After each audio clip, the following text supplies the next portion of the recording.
shortly.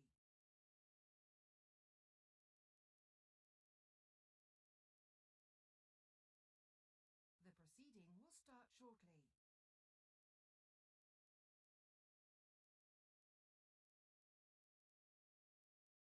The proceeding will start shortly.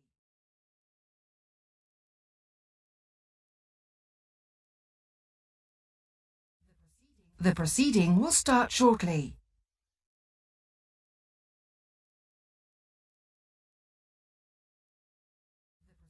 The proceeding will start shortly. The proceeding will start shortly.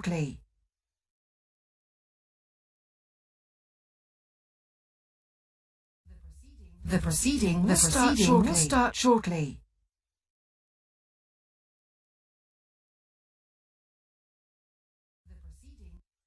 The proceeding will start shortly.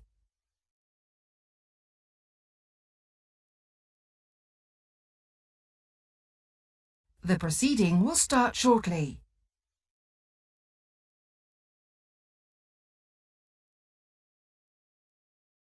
The proceeding will start shortly.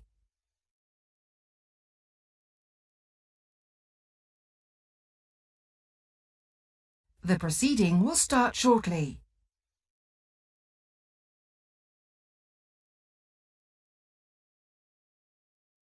The proceeding will start shortly.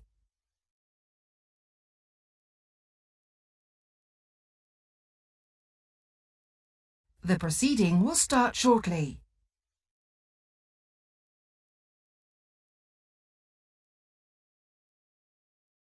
The proceeding will start shortly.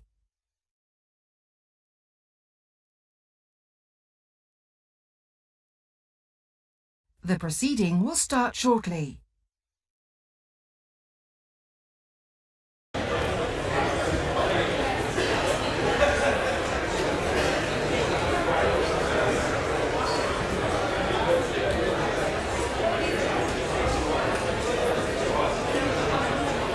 Order! Order! I have a short statement to make about the follow-up to last Wednesday's events. As would be normal after such events, we are seeking to make sure that any lessons are learned through two reviews. The Lord Speaker and I are commissioning an external independent review of how the perimeter of the parliamentary estate, including outbuildings, is secured and protected to produce a preliminary report by the end of April. The two clerks are commissioning an externally led lessons learned review of the operation last week of Parliament's incident management framework to report by the end of June. You will all shortly receive a letter inviting you and your staff to contribute your views and experiences to these reviews, which will identify a dedicated email inbox for your comments.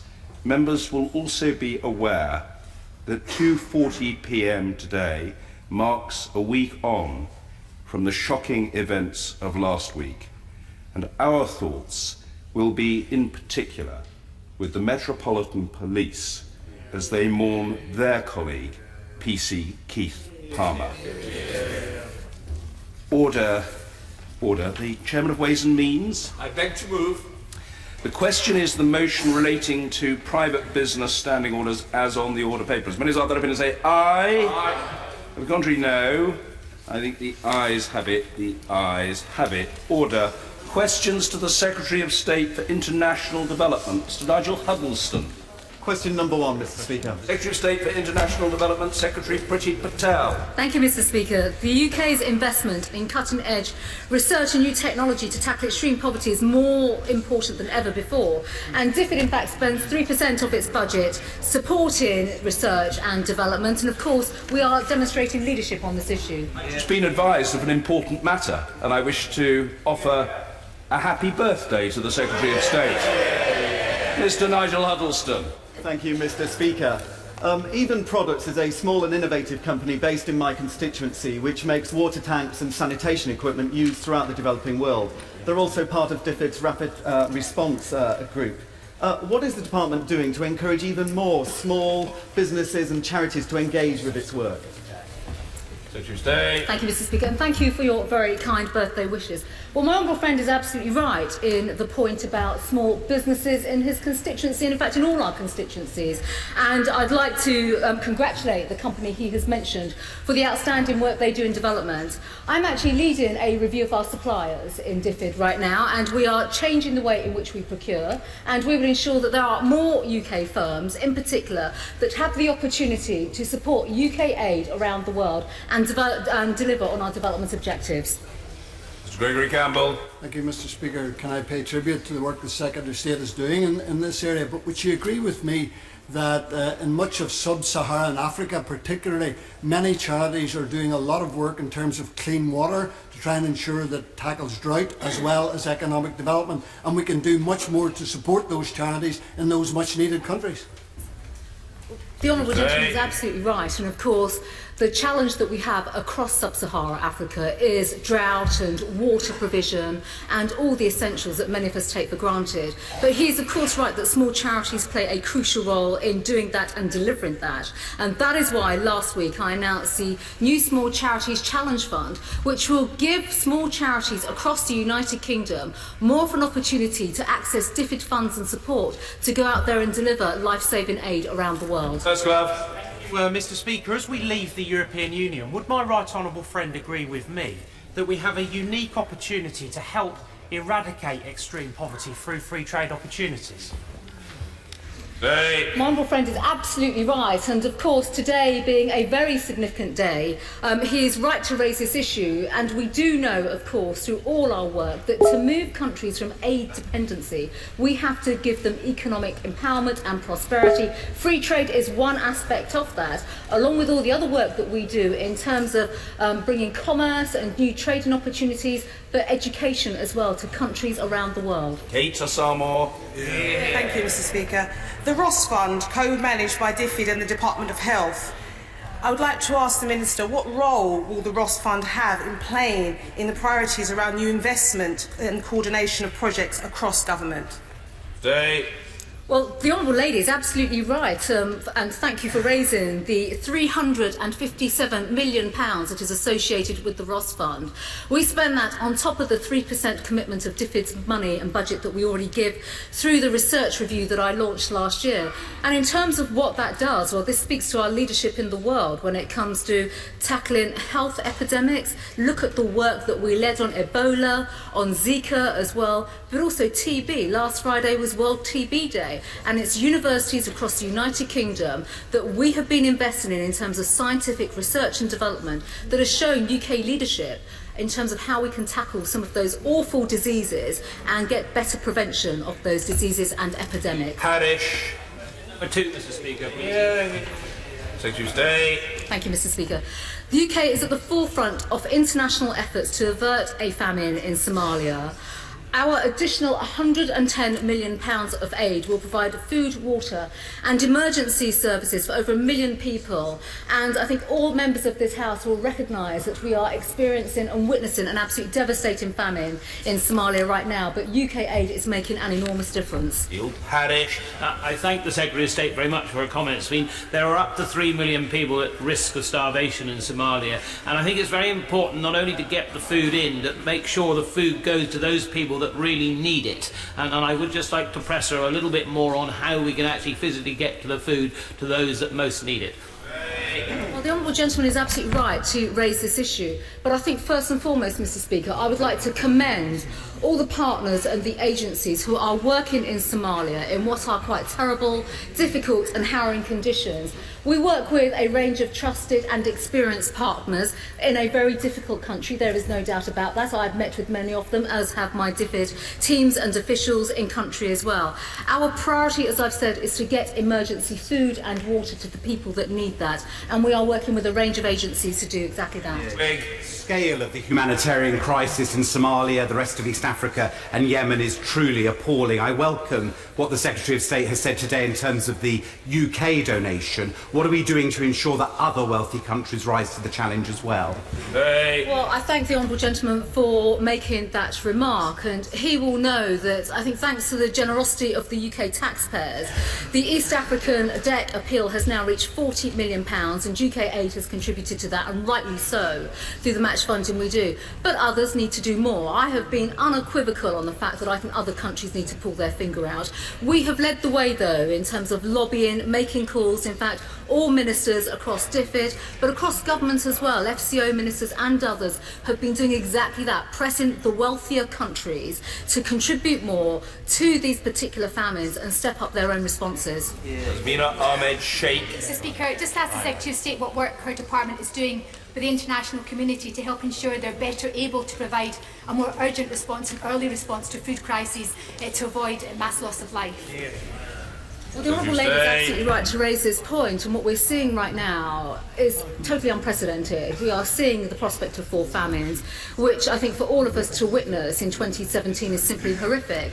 But there is more that can be done, and what we are doing, the UK, working with others, is actually trying to build greater capacity and resilience in those countries as well, so that we don't reach these crisis points as we have done so this year, where we are effectively getting international appeals coming together and asking and pleading for people to give money. The long-term strategy has to be to build resilience, greater resilience. We've seen that work in countries such as Ethiopia and Kenya in the past.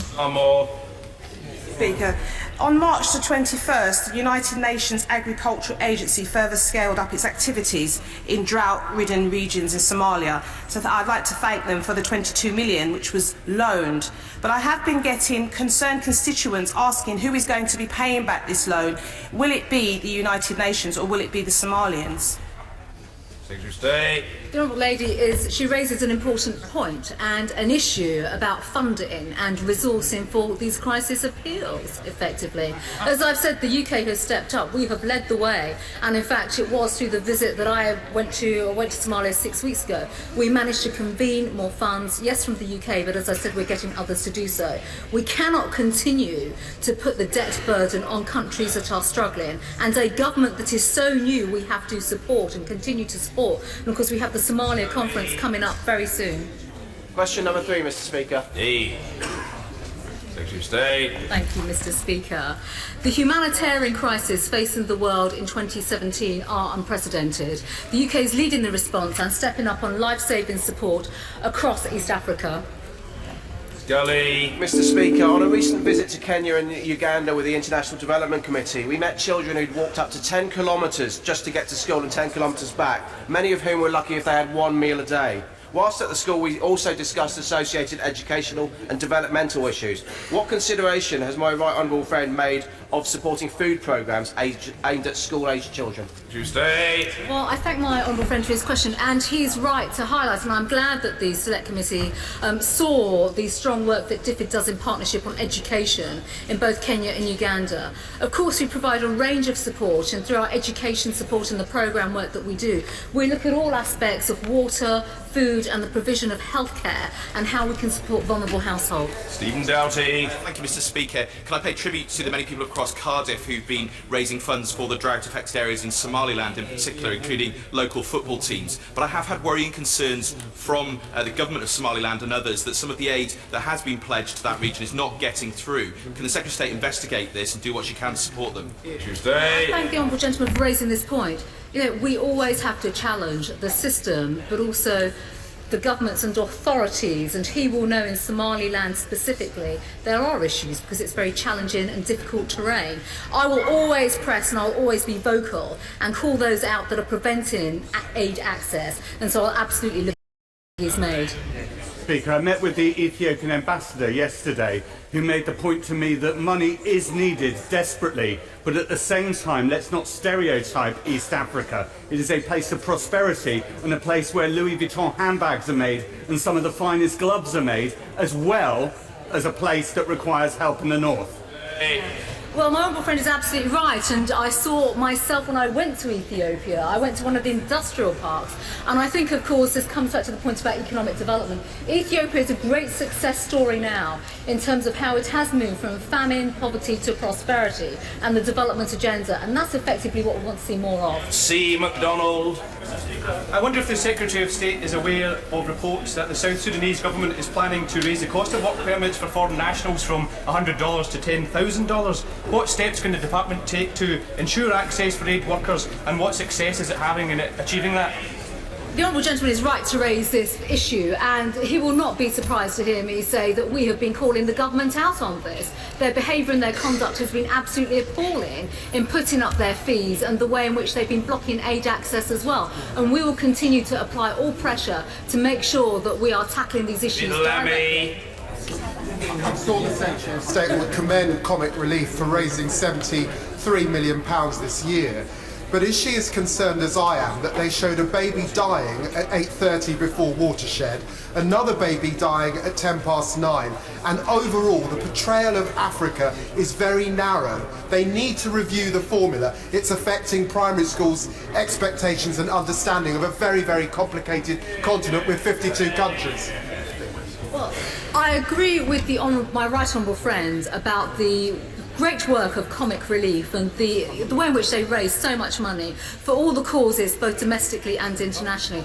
I did not see the footage that he refers to, but I think, as we've touched on already in some of the exchanges, Africa has a bright future ahead of itself. There's no doubt about that. In terms of its population, economic development and prosperity, and these are the things that we must focus on. Yes, number 4, Mr. Speaker. I do beg the honourable gentleman's pardon.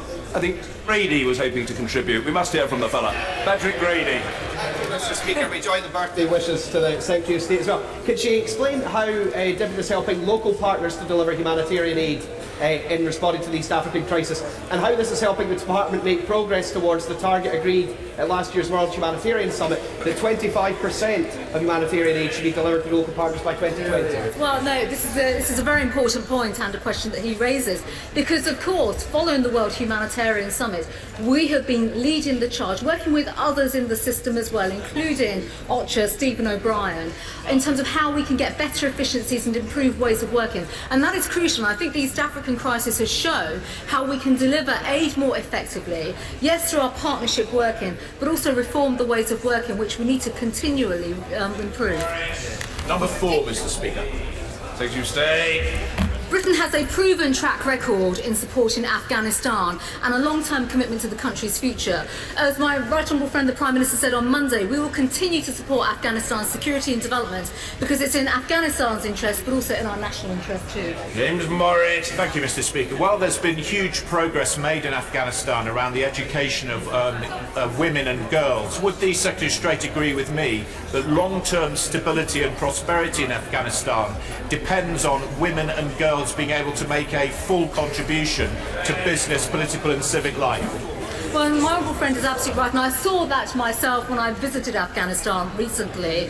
Women and girls are key to delivering real and long-lasting peace and stability in Afghanistan, and the government there is fully committed to this, and we will continue to work and support the government to achieve Ben that. Jones.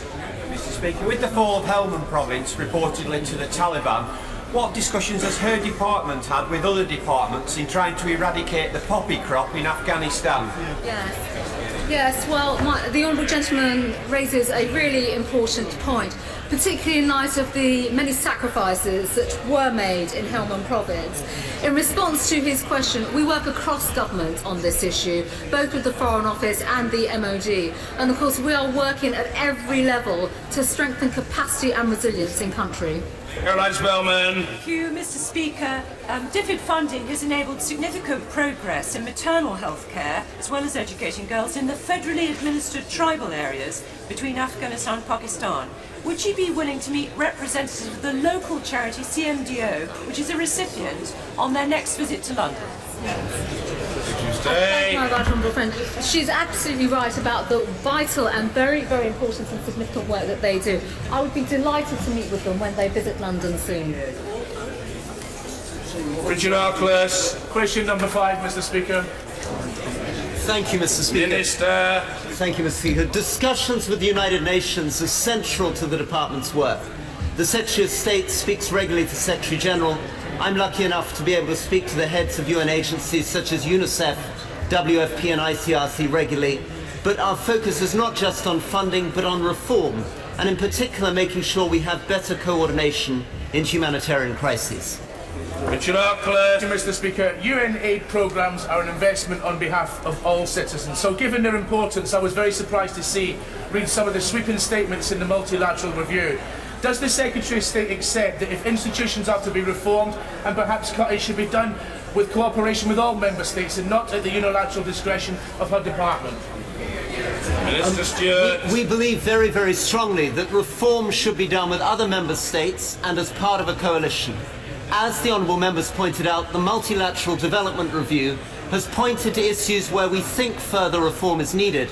But the United Nations is central to Britain's response around the world, and in fact we're contributing £1.6 billion this year in our work with the United Nations, addressing some of the most vulnerable people on the planet. Desmond Swain. What success has been had in recruiting Gulf states to work through the UN system and encouraging them to support our UN reform agenda?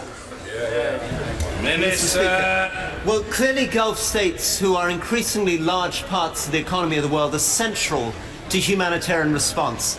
There have been significant contributions coming from the Gulf, from Saudi, from UAE and Qatar, and the Secretary of State is continuing to encourage those contributions, particularly to the famines in the Horn of Africa. And Hussein.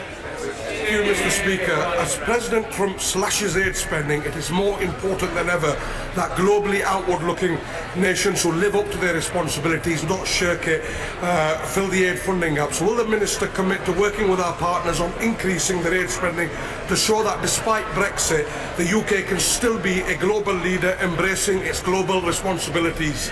Stewart.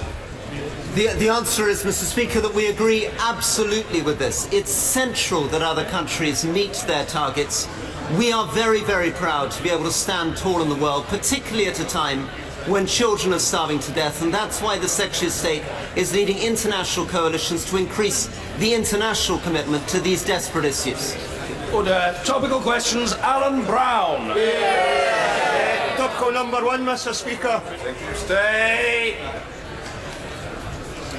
Britain's small charities do amazing, often highly innovative work in some of the poorest places in the world. Giving the small charities a boost now with the financial fund that I spoke about, and I urge all colleagues on both sides of the House to encourage small charities in their constituencies to come forward when the funds open this summer. Brown. Thank you, Mr. Speaker. The Secretary's already acknowledged last Friday was World TB Day. Hopefully the Secretary's aware there's an emerging threat of the disease becoming drug resistant. So can she advise what steps is the government taking to eradicate the TB epidemic and provide treatment for drug resistant strains? Now, he raises a very, very important point, and of course TB is a deadly disease that affects so much of the world. We are demonstrating great leadership in this country on how we can tackle but invest in TB as well, alongside AMR, which is a big agenda that the UK has led on. So we are funding more work through the Ross Fund, as I highlighted earlier on, but also through our research reviews too. To Poulter. Thank you, Mr. Speaker. My right honourable friend will be aware of the stigma that exists against people with mental ill health and the poor provision of mental health care services in many low and middle income countries. What steps is the department doing to combat this problem? Well, we should be listening to the doctor. He had an important message. I'm not sure it was fully heard. Secretary of State. My honourable friend is absolutely right to raise this important issue of mental health in regards to the global goals and the international disability framework. And of course DFID is working across the world, specifically through agencies, but also in countries such as Ghana, where we are integrating our research with also how we can do more with their health systems to deliver the right kind of support. Andy Slaughter. Speaker, both the Secretary of State and the Foreign Secretary have visited Ethiopia this year, the second largest recipient of UK bilateral aid. Meanwhile, British citizen Andy Tsege has been on death row for over 1,000 days, having been show trialed and illegally kidnapped. What is the Secretary of State doing to return Mr Tsege to his family in London? Secretary of To the honourable State! gentleman's question, I'm working with my right honourable friend, the Foreign Secretary, on this issue, because this is how we demonstrate joined-up government, but also demonstrate leadership on some of these issues and the difficult consular cases. Freer! Thank you, Mr. Speaker. Could my right honourable friend tell me what steps her department is taking to support women and girls, given the Trump administration's reintroduction of the Mexico City policy? Well, I'm delighted to confirm, and this is an issue that my honourable friend has raised with me previously, when it comes to support for family planning around the world in light of America's policies as well. We are hosting a conference, Mr. Speaker, in July this year, alongside Bill Gates and others, to continue to demonstrate UK leadership on this issue, while also challenging others to step up, and in particular to work with the private sector on this as well. Longfield. Thank you, Mr. Speaker. I recently met with you. Are optimistic about the government's international family planning. Are optimistic about the government's international family planning summit in July, but they're concerned to ensure HIV is an integral part of the conference. Can the Secretary of State assure me that an HIV organisation will be included in the civil society steering group that's being set up to advise on planning for the summit? The honourable gentleman raises a really important point, both about the summit, but also about HIV/AIDS and representation from civil society. I can give him a complete assurance that we are not only engaging with them, we are working with them, and their voices will be at the heart of what we do in terms of further policy work and development.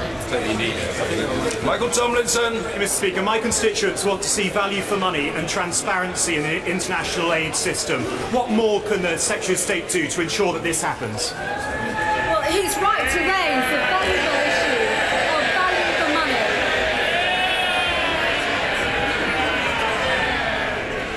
My honourable friend is right to raise the important issue of delivering value for money in terms of how we deliver UK aid. And I can give him complete assurance, as I can the entire House, Mr. Speaker, that through the reforms that we are undertaking, every pound of UK aid, how it's spent, will deliver taxpayers' money, and we will deliver for the world's poorest. Mr. Speaker, the British people have voted to leave the European Union, and their will must be respected. 33,000 pregnant women are on the brink of extreme hunger. Does the Secretary of State agree on the need for specific aid focused on maternal health, sanitary products and the education of girls? Our country needs strong, proven leadership to steer us through this period of economic and political maternal health, but also the support that we give and the advocacy as well for women and girls around the world. We will continue to do that, and of course the areas that he highlights are crucial to our leadership, but also the work and the way UK aid is spent in this area too. Chris Green! Speaker, while some people have concerns with the idea of linking trade with aid, does my royal friend agree with me that the rule of law that goes with trade fosters a wider development of healthy legal practice? Well, as I've said, Mr. Speaker, in earlier remarks, when it comes to prosperity and economic development, the UK leads in this area, and he is right to make the case and highlight that we do not tie aid and trade, but there is a role for governance and building the prosperity agenda. That is effectively what we are doing through DFID's economic development strategy. Thank you, Mr. Speaker. Mr. Speaker, there seems to be wide agreement across this House that foreign aid is a good thing and an investment, but yet the public debate, driven by popularism, is incredibly toxic. What is this government doing to detoxify the public debate surrounding foreign aid? Secretary of State! What I'd say to the honourable gentleman is at a time when there is great need in the world, and when we've seen enormous generosity from UK taxpayers for the East Africa Deck appeal, we have seen the country come together, but also the international community come together to give support and aid to the people that need it the most. That is something we are proud of, and absolutely, we stand tall in the world when we stand up for our obligations to the poorest in the world, and that's effectively what we are doing. Order. Questions to the Prime Minister. Danny Kinahan. Question number 1. Prime Minister. Mr. Speaker, I would like to update the House on last week's terrorist attack. Since my statement on Thursday, the names of those who have died have been released. They were Aisha Fraid, Kurt Cochrane, Leslie Rhodes, and of course PC Keith Palmer. I am sure members across the House will join me in offering our deepest condolences to their friends and families. The police and security services investigation continues, and 2 people have now been arrested and remain in custody. Mr. Speaker, this morning I had meetings with ministerial colleagues and others. In addition to my duties in this House, I shall have further such meetings later today. Danny Kinahan. Thank you very much, and may I echo her sentiments and congratulate her also on all the good work that was done last week and since last week. But may I also congratulate the Prime Minister and the Government on today triggering Article 50. I know this is a momentous action for the whole of the United Kingdom, and while I, like herself, campaign to stay in, we recognise that the people have spoken, and we offer the Ulster Unionist Party full support in ensuring that the negotiations deliver the best for the whole of the United Kingdom, and particularly for Northern Ireland. But could I ask the Prime Minister to confirm that in the extremely improbable event that a border poll should take place regarding the future of Northern Ireland within the United Kingdom during her premiership, that a government will fully support any official Remain campaign, just as the government have done, both in regard of the EU and indeed Scotland. Honourable gentleman, Prime Minister. Thank you, Mr. Speaker. Well, the honourable gentleman is absolutely right. Today, of course, we do give effect to the democratic decision of the people of the United Kingdom who voted for us to leave the European Union. It was a call to make the United Kingdom a country that works for everyone, not just the privileged few. We are, of course, within that fully committed to ensuring that the unique interests of Northern Ireland are protected and advanced as we establish our negotiating position. And our position has always been clear that we strongly support the Belfast Agreement, including the principle of consent that Northern Ireland's constitutional position is a matter for the people of Northern Ireland to determine. But as our manifesto made clear, we have a preference that Northern Ireland should remain part of the United Kingdom. And we will never be neutral in expressing our support for that. And that's because I believe fundamentally in the strength of our union. Ranald J. Wardener. Mr. Speaker, pupils and parents deserve good schools and real choice in education, including schools that are focused unashamedly on academic rigour. Can my right honourable friend tell us when this government will open applications for the new wave of free schools? And can she also confirm that they will be genuinely free to be run as they wish, serving the local community and creating schools that work for everyone? Well, my honourable friend is absolutely right. I believe that schools should be free to be run as best suits them, and we're putting autonomy and freedom in the hands of strong leaders and outstanding teachers so they can deliver an excellent education. And we want to get out of the way of outstanding education providers so they can set up the types of schools that parents want. That's why we've set out our new plans to remove the ban on new grammar schools and the restrictions on new faith schools. But it is a complex area. We do expect to announce the detail of the next wave of free school applications following the publication of our school's white paper. Jeremy Corbyn. Thank you, Mr. Speaker. I want to begin by paying tribute to the emergency services, as the Prime Minister did, across the country, especially all those that responded to the Westminster attack last Wednesday and to those that turned out to help the victims of the New Ferry explosion last Saturday. Our thoughts remain with the injured and those who've lost loved ones, and we especially thank the police for their ongoing investigations.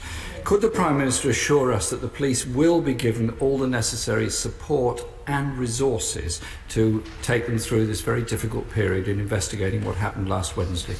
Prime Minister. I join the right honourable gentleman in praising the work of our emergency services, who, as he has pointed out, have to deal with a wide range of incidents that take place. Our focus in this House has been most recently on the attack that took place last Wednesday. We should never forget day in and day out our emergency services are working on our behalf and often putting themselves in danger as a result of the work that we do. I can assure him I have, of course, been keeping in touch, as has my right honourable friend, the Home Secretary, with both the security services and the Metropolitan Police on the investigation that is taking place into the attack last week, and I'm looking forward to security arrangements, and I can assure him that they have the resources that they need to carry out their vital work. Jeremy Corbyn. Thank you, Mr. Speaker.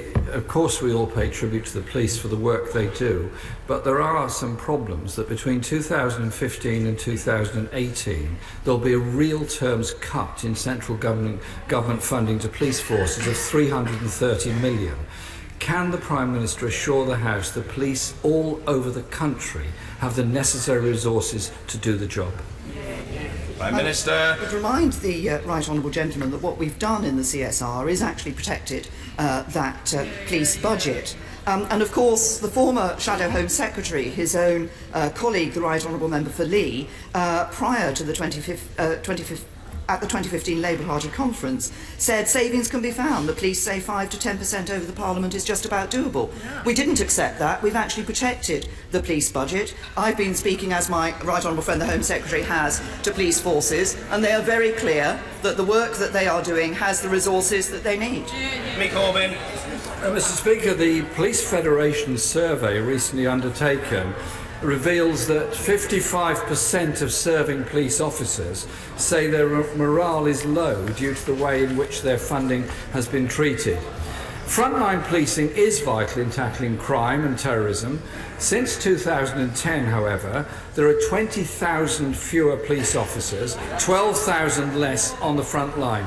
So I ask the Prime Minister again, will she think again about the cuts to policing and guarantee policing on the front line will be protected so every community can be assured it's got the police officers it needs in their community? Prime Minister. Said to the right honourable gentleman, we have protected those police budgets, including, of course, the precept that they're able to raise locally. But let's just think about what has happened since 2010. Since 2010, we have seen crimes that are traditionally measured by the Independent Crime Survey falling by a third to a record low. Now that is the work of hard-working police officers up and down this country. They have been backed by this government. Yes, we've made them more accountable through the directly elected police and crime commissioners. Yes, there has been reform of policing, including reform of the Police Federation, which was very necessary. But we have ensured that the police have the resources to do their job, and we see crime at a record low. Gloria Atkins. Thank you, Mr. Speaker. The Royal Air Force is preparing to fly Typhoons from RAF Coningsby in my constituency to Romania to support our NATO allies on the border with Russia. This is as President Putin is locking up his political opponents and crushing calls for democracy. Will my right honourable friend confirm, as we leave the EU, that the United Kingdom will continue to lead NATO in defending this vital border, and will she pay tribute to the armed forces who safeguard our democracy at home and abroad? Prime Minister. I'm very happy, Mr. Speaker, to join my honourable friend in paying tribute to the men and women of our armed forces. They are the best in the world, and they work tirelessly to keep us safe, and we owe them every gratitude for doing so. I can also assure her that our commitment to collective defence and security through NATO is as strong as ever. We will meet our NATO pledge to spend 2% of GDP on defence every year of this decade. And we plan to spend £178 billion on our equipment plan to 2025. And she has referred to the work that is being done by the Royal Air Force in relation to Romania. Of course, with NATO, we're deploying a battalion to Estonia and a reconnaissance squadron to Poland, and I think that shows our very clear commitment to our collective security and defence. Angus Robertson. We associate ourselves with the condolences of the Prime Minister and the leader of the Labour Party, and the praise for the emergency and the security services in and after the wake of the appalling terrorist atrocity last week. Mr. Speaker, last year the Prime Minister promised that before she would trigger Article 50 on leaving the European Union, that she would secure a UK-wide approach and agreement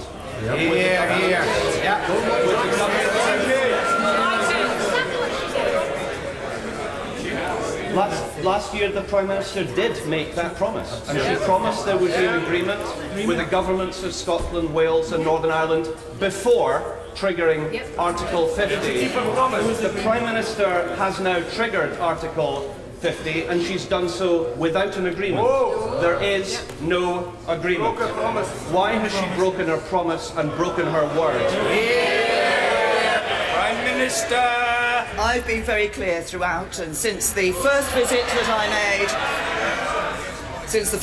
I made as Prime Minister to Edinburgh last July, which was that we were going to work with the devolved administrations, that we would develop a UK-wide approach, but that in the negotiations it would be a UK approach that was taken into the negotiations, and it would be the United Kingdom government that took forward that position. And I would simply remind the Right Honourable Gentleman that Scotland is part of the United Kingdom.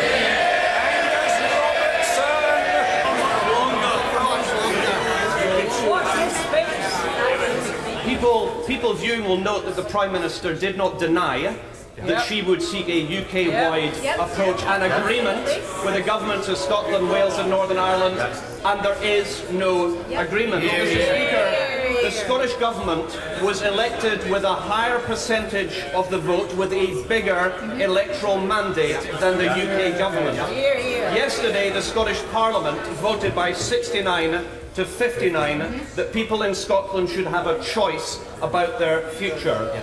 After the negotiations of the European Union are concluded, there will be a period for democratic approval of the outcome.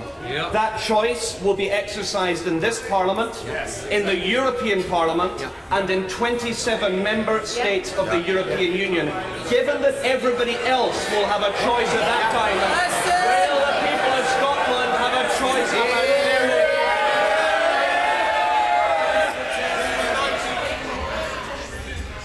I say to the Right Honourable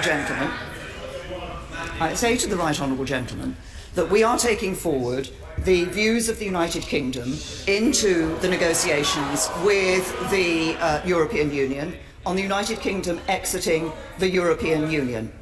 The Scottish Nationalist Party consistently talks...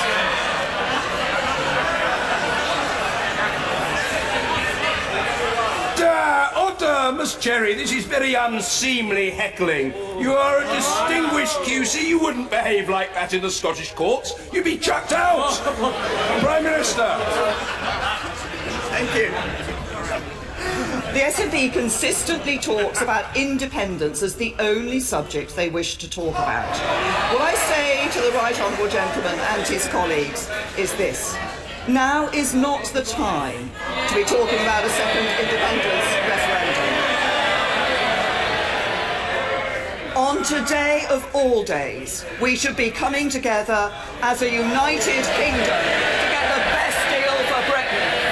Julian Sturdy! Thank you, Mr. Speaker. Improving vocational and technical education is vital to closing our productivity gap. So, can the Prime Minister assure me that vocational education will enjoy equal status with academic education, so that as we leave the EU, our young people can be equipped to build the high-skilled economy of the future? Prime Minister! My honourable friend has raised a very important issue. It is essential for young people that we do give vocational and technical education the right esteem and the right focus, because it is essential in addressing our productivity gap. We do want to deliver a world-leading technical education system that can create genuine options for young people that are equal in esteem, 2 options for young people equal in esteem. And of course, at the budget, my right honourable friend, the Chancellor, announced a significant package of investment to implement the most ambitious post-16 reforms since the introduction of A-levels 70 years ago. We're going to be investing an extra £500 million a year in England's technical education system and introducing maintenance loans to support those studying high-level technical qualifications at prestigious institutes of technology and national colleges. Bill Esterson. Thank you, Mr. Speaker. The Treasury Select Committee says that having to fill in a tax return every 3 months means that many smaller companies face disaster. The Federation of Small Business says that the extra annual cost is likely to be at least £2,700 a year. This is yet another burden on business from this government. She got it wrong on national insurance. Is she going to backtrack now on tax returns as well?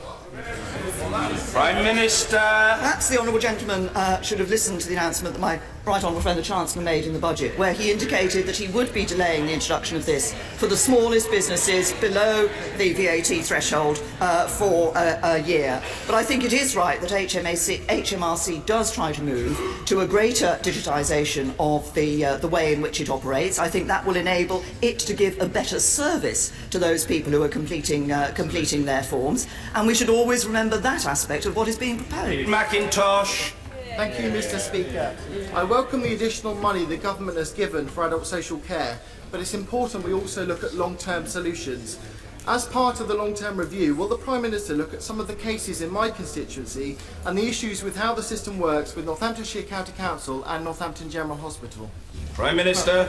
Say to my honourable friend that he's right. I'm grateful for his welcome for the extra money, the £2 billion that was announced by my right honourable friend the Chancellor, the budget that is going into social care. This shows that we have recognised the pressures and demands on social care, but it is also important that we ensure that best practice is delivered across the whole of the country. It isn't just about money, so we are trying also to find a long-term sustainable solution which will help local authorities to learn from each other, to raise standards across the whole system, and we will bring forward proposals in a green paper later this year to put the state-funded system on a more secure and sustainable long-term footing. Corbyn. Thank you, Mr. Speaker. As Home Secretary, the Prime Minister clearly didn't protect police budgets. Last week she told me 4 times we have protected the school's budget. Does she still stand by that statement? Prime Minister. We have protected schools' budgets, and we're putting record funding into schools. Corbyn. Well, today, Mr. Speaker, the Public Accounts Committee says of the Department of Education that it does not seem to understand the pressures that schools are already under. And they went on to say that funding per pupil is reducing in real terms, and goes on to say schools' budgets will be cut by £3 billion, equivalent to 8% by 2020. Is the Public Accounts Committee wrong on this? Prime Minister. What we see over the course of this Parliament is £230 billion going into our schools. But what matters is the quality of education that we see in our schools. 1.8 million more children in good or outstanding schools, and a policy from this government to ensure that every child gets a good school place. Jeremy Corbyn. Mr. Speaker, the daily experience of many parents who have children in schools is that they get letters from the schools asking for money. One parent, Elizabeth, wrote to me to say she's received a letter from her daughter's school asking for a monthly donation to top up the reduced funds that her school is receiving. This government's cuts to schools are betraying a generation of our children. If the Prime Minister is right, then the parents are wrong, the teachers are wrong, the IFS is wrong, the National Audit Office is wrong, the Education Policy Institute is wrong, and now the Public Accounts Committee, which includes 8 Conservative members in it, is also wrong. So which organisation does back the Prime Minister's view on education spending in our schools? Prime Minister. I say to the right honourable gentleman that, as I've just said to him, we said we'd protect school funding, and we have. A real terms protection for the schools budget. We said we'd protect the money following children into schools, and we have. The schools budget reaches £42 billion as pupil numbers rise in 1920. But I also have to say to him that it is about what the quality of education that the children are receiving. 1.8 million more children in good or outstanding schools than under the Labour government. But I also say this to the right honourable gentleman, because time and time again he stands up in PMQs and asks questions which would lead to more spending. Let's just look at what he's done recently. On the 11th of January, more spending. On the 8th of February, more spending. On the 22nd of February, more spending. On the 1st of March and the 8th of March, more spending. On the 15th of March and the 22nd of March, more spending. Barely a PMQs goes by that he doesn't call for more public spending. When it comes to spending money that they haven't got, Labour simply can't help themselves. It's the same old Labour, spend today and give somebody else the bill tomorrow. Well, we won't do that to the next generation. Closed question, Mr. Bill Wiggin. Question 11. The Prime Minister. Thank you, Mr. Speaker. I'm sure everyone in the House will want to join me in paying tribute to the thousands who worked in munitions factories in both world wars, often in very dangerous conditions, and they produced vital equipment for the armed forces that helped us to victory. I'm sure my honourable friend will recognise that for practical reasons it's not possible to pursue individual awards, but I know that the Department for Business would be happy to work with him to look at further ways to recognise the collective effort of former munitions workers. Bill Wiggin. I thank my right honourable friend for that answer. These ladies found that the chemicals in the shells turned their skins yellow, and they were nicknamed Canary Girls. I know my right honourable friend is exceptionally busy at the moment, but could she find just a few moments in her diary to meet me and some of these Canary Girls to recognise their service? Prime Minister. I would be very happy to do that. I'd be very happy to meet some Canary Girls. As I said, they did work which was vital to the war effort. They did work which in one sense was absolutely routine, but in another sense was extremely dangerous, and I think we should recognise the efforts that they put in. Carolyn Harris. Thank you, Mr. Speaker. The Prime Minister will be aware that the Welsh Labour Government has established a children's funeral fund. Many independent and leading funeral providers like the Cooperative and Dignity have also indicated there will be no charges for children and young people's funerals. I know the Prime Minister is a compassionate woman, and I know she understands the importance of a children's funeral fund. Will she agree to work with me to establish this fund to bring some comfort to bereaved parents in their darkest hour? Prime Minister. Can I first of all pay tribute to the honourable lady who has been campaigning tirelessly on this issue, and obviously is not just a passionate campaigner but has spoken on many occasions movingly in this House about her own experience, which she is bringing to bear on this issue. And I welcome the decision that's been taken by the Co-op to waive the funeral fees, and I recognise the actions of the Welsh Government. We do want to, of course, there is some financial support available. We are looking at this issue and the problems faced by parents, and we're looking at what more can be done through a cross-government piece of work, and I will ask the Minister for the Cabinet Office, who is leading on that piece of work, to meet with her and talk about the ideas. David T.C. David. Thank you, Mr. Speaker. As the Prime Minister will know, the budget gave an extra £200 million to the Welsh Labour Government in order to provide business rate relief. Would the Prime Minister agree with myself and the leader of Monmouthshire Council, Peter Fox, OBE, that Welsh Labour must now commit to spending that money on supporting Welsh businesses and giving the same level of support that is being provided in England by this Conservative government? I say to my honourable friend, he's absolutely right. As he says at the budget, my right honourable friend the Chancellor announced a £200 million boost to the Welsh Government's budgets. They will be able to use that money to support their own priorities. But the people of Wales will be able to send a very clear signal about these priorities by voting for Conservative councillors like Peter Fox on the 4th of May. And I have to say, it's the UK government actions to support ordinary working families throughout the country that will ensure Wales benefits from an economy that works for everyone. Sadiq. Mr. Speaker, the Foreign Secretary during the EU referendum campaign urged people to, and I quote, take back control of huge sums of money, £350 million per week, and spend it on our priorities, such as the NHS. The Prime Minister will trigger Article 50 today. Can the Prime Minister confirm precisely when she wants to fulfil the promise made by her Cabinet colleague who is sitting on the front bench smirking at the British public? Prime Minister.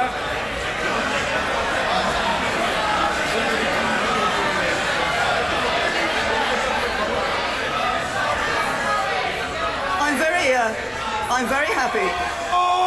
Order. Boris is sitting perfectly comfortably and...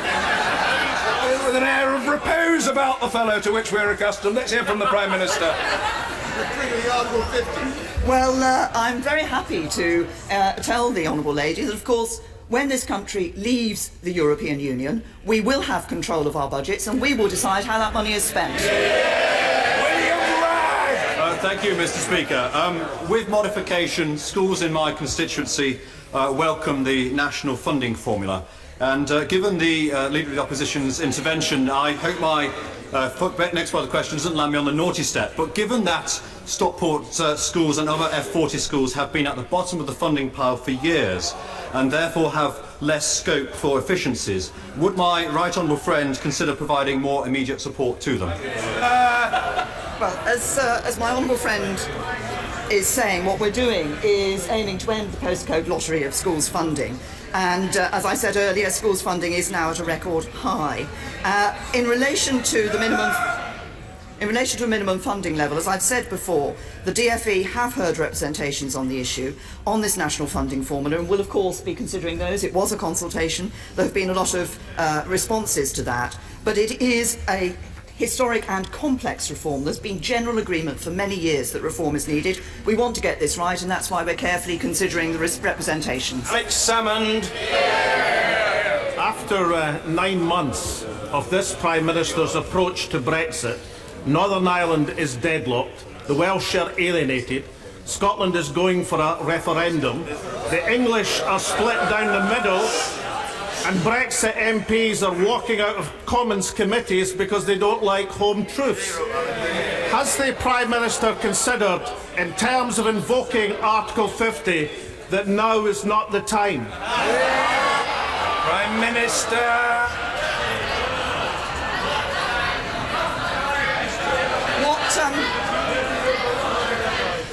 What the UK government is doing in invoking Article 50 is putting into practice the democratic vote of the British people on the 23rd of June last year in a referendum. There was a referendum in 2014 in Scotland when the Scottish people voted to remain part of the United Kingdom. I suggest the Right Honourable Gentleman and his colleagues puts that into practice. Matt Warman. Mr. Speaker, 3/4 of my constituents voted to leave the European Union. Does the Prime Minister agree with me that as she triggers Article 50, it marks a watershed moment, not only for this country's control of immigration and our sovereignty, but also for listening to the views of people who were forgotten for far too long? I absolutely agree with my honourable friend. Not only, in invoking Article 50, not only are we putting into place in practice the views of the British people as set out in that referendum on the 23rd of June last year, but crucially that was not just a vote about leaving the EU. It was a vote about changing this country for the future. And this government has a clear plan for Britain that will change this country, that will see us with a more global outlook, a stronger economy, a fairer society and a more united nation. Mrs. Marianne Fellows. Thank you, Mr. Speaker.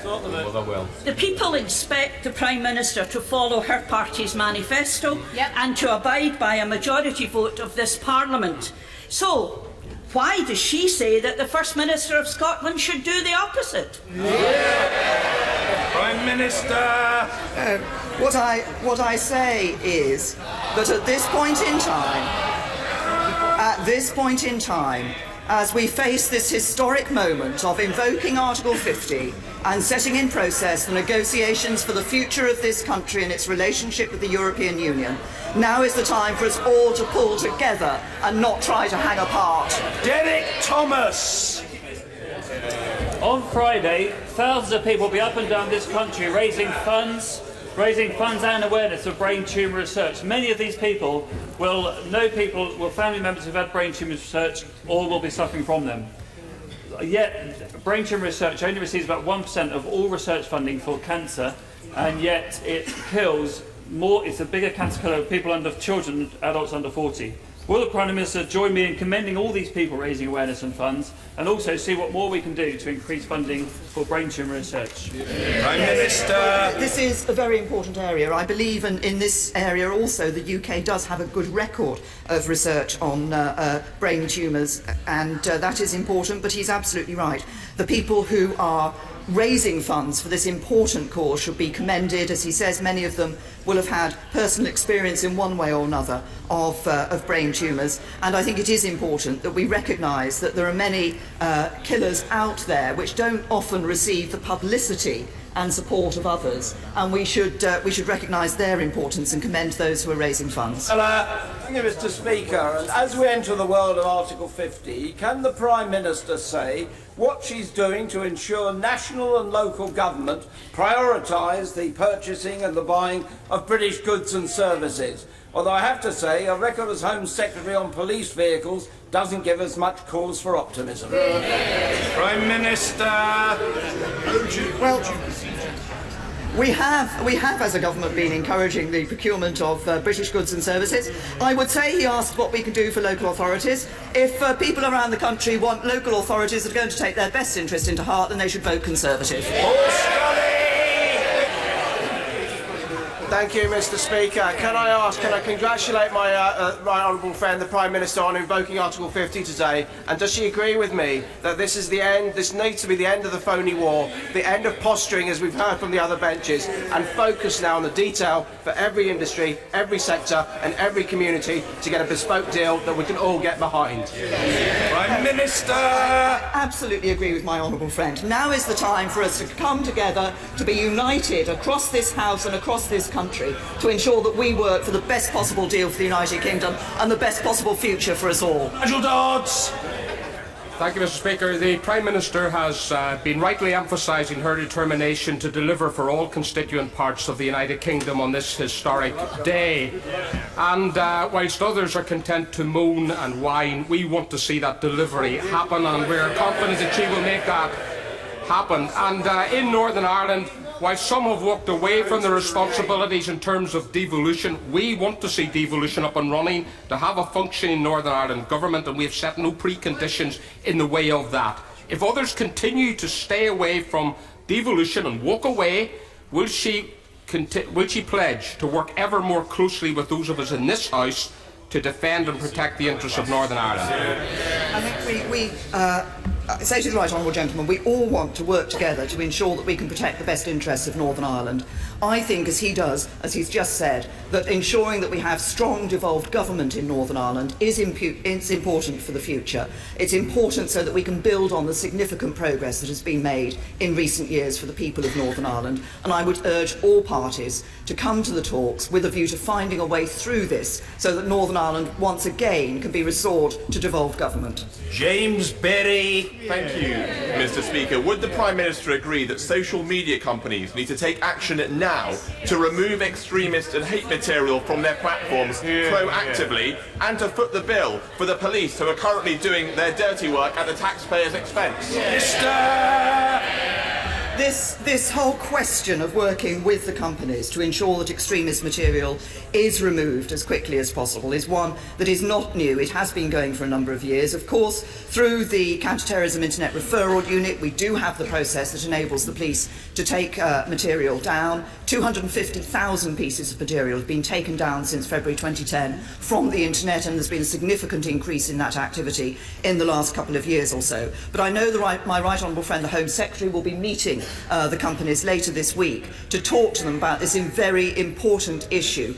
We don't want to see extremist material on the internet. What we do want to see is companies taking action to remove material that is encouraging hate and division. Alison McGovern. Thank you, Mr. Speaker. Late on Saturday night, a massive explosion devastated New Ferry in my constituency. We're thinking of all those who are hurt, but Mr. Speaker, it is a miracle more people were not injured. The community now faces significant dereliction, so will the Prime Minister join with me in thanking all of those who looked after my community over the weekend and in recent days? And will she arrange for me a meeting with the Secretary of State who can discuss how the government can help us rebuild New Ferry. Prime Well, Minister. I'm very happy to do both of those things. Tell the Honourable Lady, first of all, to commend and thank all of those who worked so hard in the emergency services and others to support her local community when this devastating explosion took place. And of course, that work will continue. It doesn't just happen over the weekend. There will be support, I'm sure, being given to the community into the future. And I'm very happy to ask the Secretary of State for Communities and Local Government to meet with her and discuss how that community can be rebuilt and can overcome the impact of this explosion. Order. Statement. The Prime Minister. Thank you, Mr. Speaker. Today, the government acts on the democratic will of the British people, and it acts too on the clear and convincing position of this House. A few minutes ago in Brussels, the United Kingdom's permanent representative to the EU handed a letter to the President of the European Council on my behalf, confirming the government's decision to invoke Article 50 of the Treaty on European Union. The Article 50 process is now underway, and in accordance with the wishes of the British people, the United Kingdom is leaving the European Union. This is an historic moment from which there can be no turning back. Britain is leaving the European Union. We are going to make our own decisions and our own laws. We are going to take control of the things that matter most to us. And we are going to take this opportunity to build a stronger, fairer Britain, a country that our children and grandchildren are proud to call home. That is our ambition and our opportunity. And that is what this government is determined to do. Mr. Speaker, at moments like these, great turning points in our national story, the choices we make define the character of our nation. We can choose to say the task ahead is too great. We can choose to turn our face to the past and believe it can't be done. Or we can look forward with optimism and hope and to believe in the enduring power of the British spirit. I choose to believe in Britain and that our best days lie ahead. And I do so because I am confident that we have the vision and the plan to use this moment to build a better Britain. For leaving the European Union presents us with a unique opportunity. It is this generation's chance to shape a brighter future for our country, a chance to step back and ask ourselves what kind of country we want to be. My answer is clear. I want the United Kingdom to emerge from this period of change stronger, fairer, more united and more outward-looking than ever before. I want us to be a secure, prosperous, tolerant country, a magnet for international talent, and a home to the pioneers and innovators who will shape the world ahead. I want us to be a truly global Britain, the best friend and neighbour to our European partners, but a country that reaches beyond the borders of Europe too. Can I just apologise for having to interrupt the Prime Minister? Mr. Boswell, calm yourself. You've got to try to learn to behave in a statesmanlike fashion. That's your long-term goal. It may be very long-term, but it should be a goal. And what I say to the House is this. You can study the record. I will want all colleagues to have the chance to question the Prime Minister. But this is a very important statement, and I think it is reasonable to expect that the Prime Minister gets a courteous hearing, and then every other colleague should get a courteous hearing. The Prime Minister. Mr. Speaker, I want us to be a truly global Britain, the best friend and neighbour to our European partners, but a country that reaches beyond the borders of Europe too. A country that goes out into the world to build relationships with old friends and new allies alike. And that is why I have set out a clear and ambitious plan for the negotiations ahead. It is a plan for a new, deep and special partnership between Britain and the European Union. A partnership of values, a partnership of interests, a partnership based on cooperation in areas such as security and economic affairs, and a partnership that works in the best interests of the United Kingdom, the European Union and the wider world. Because perhaps now more than ever, the world needs the liberal democratic values of Europe. Values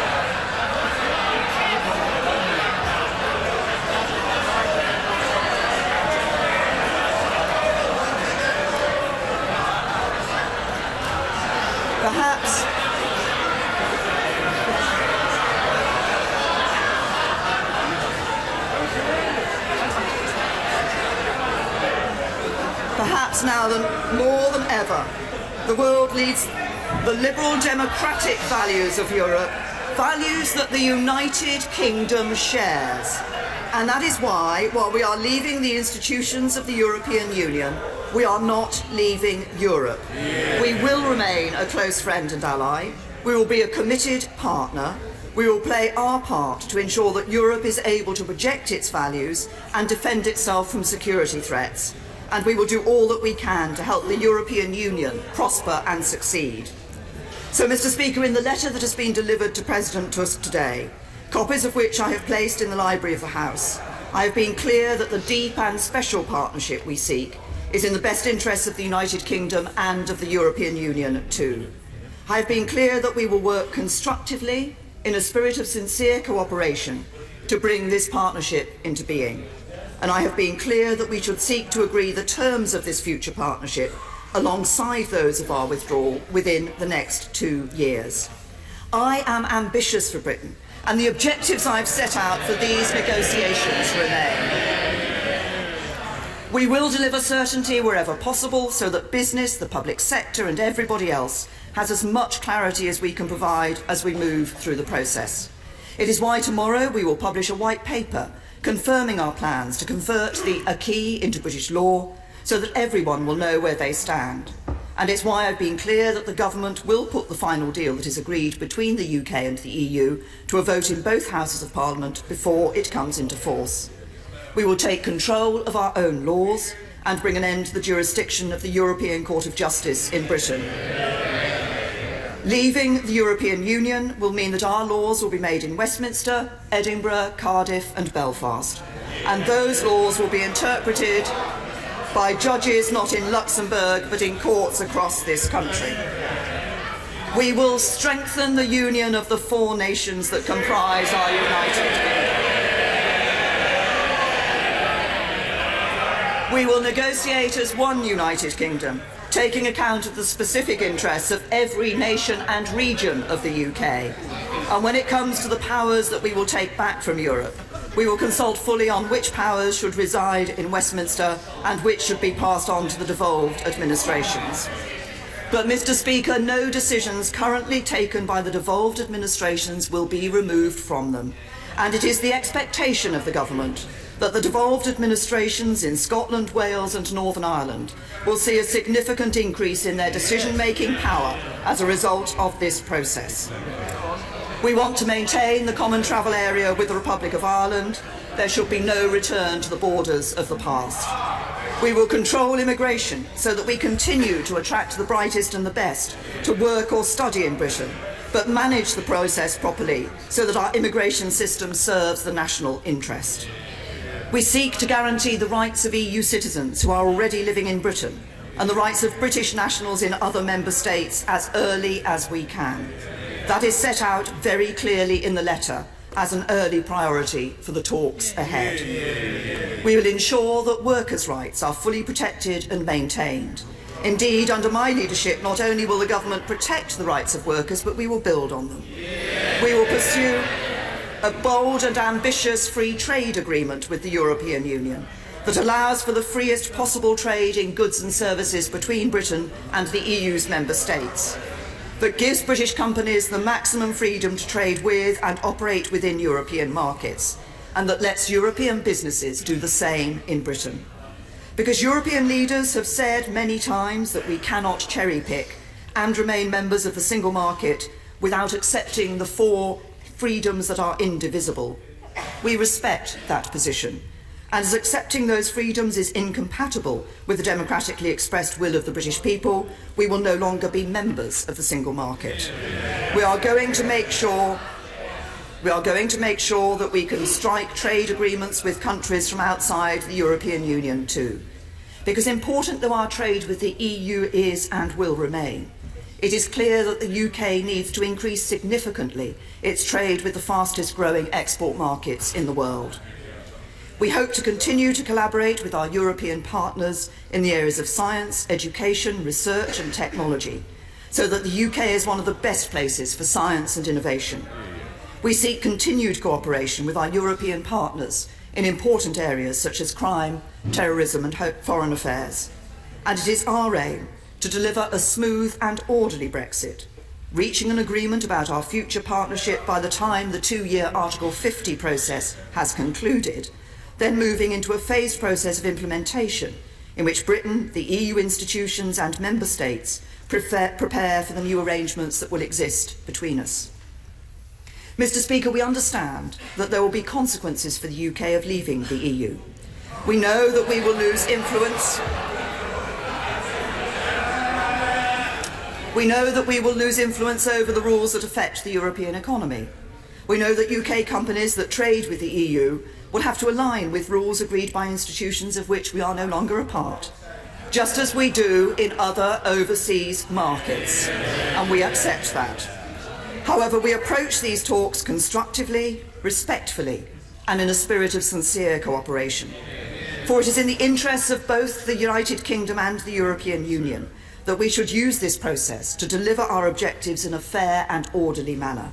It is in the interests of both the United Kingdom and the European Union that there should be as little disruption as possible.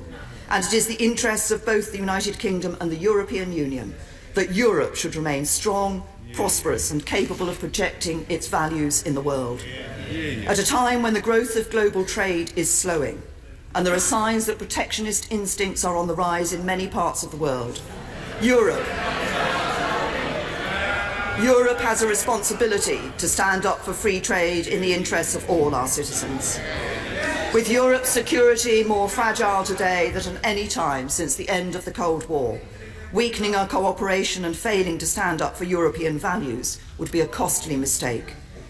Our vote to leave the EU was no rejection of the values that we share as fellow Europeans. As a European country, we will continue to play our part in promoting and supporting those values during the negotiations and once they are done. We will continue to be reliable partners, willing allies and close friends. We want to continue to buy goods and services from the EU and sell them ours. We want to trade with them as freely as possible and work with one another to make sure we are all safer, more secure and more prosperous through continued friendship. Indeed, in an increasingly unstable world, we must continue to forge the closest possible security cooperation to keep our people safe. We face the same global threats from terrorism and extremism. That message was only reinforced by the abhorrent attack on Westminster Bridge and this place last week. So there should be no reason why we should not agree a new deep and special partnership between the UK and the EU that works for us all. Mr. Speaker, I know that this is a day of celebration for some and disappointment for others. The referendum last June was divisive at times. Not everyone shared the same point of view or voted the same way. The arguments on both sides were passionate. But, Mr. Speaker, when I sit around the negotiating table in the months ahead, I will represent every person in the United Kingdom, young and old, rich and poor, city, town, country, and all the villages and hamlets in between. And yes, those EU nationals who have made this country their home. And it is my fierce determination to get the right deal for every single person in this country. For as we face the opportunities ahead of us on this momentous journey, our shared values, interests and ambitions can and must bring us together. We all want to see a Britain that is stronger than it is today. We all want a country that is fairer so that everyone has the chance to succeed. We all want a nation that is safe and secure for our children and grandchildren.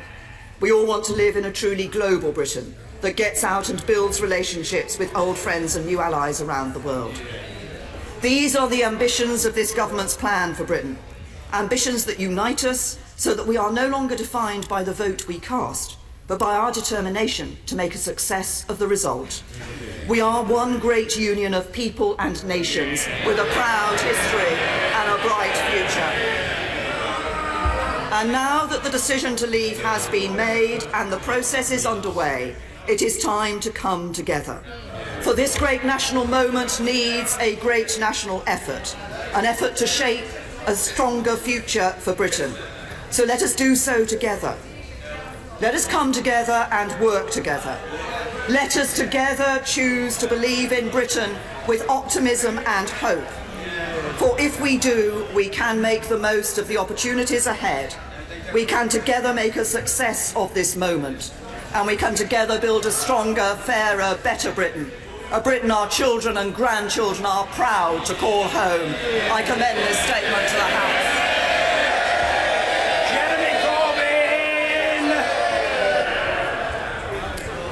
Thank you, Mr. Speaker. I would like to thank the Prime Minister for an advanced copy of her statement. Today we embark on the country's most important negotiations in modern times. The British people made the decision to leave the European Union, and Labour respects that decision. The next steps along this journey are the most crucial.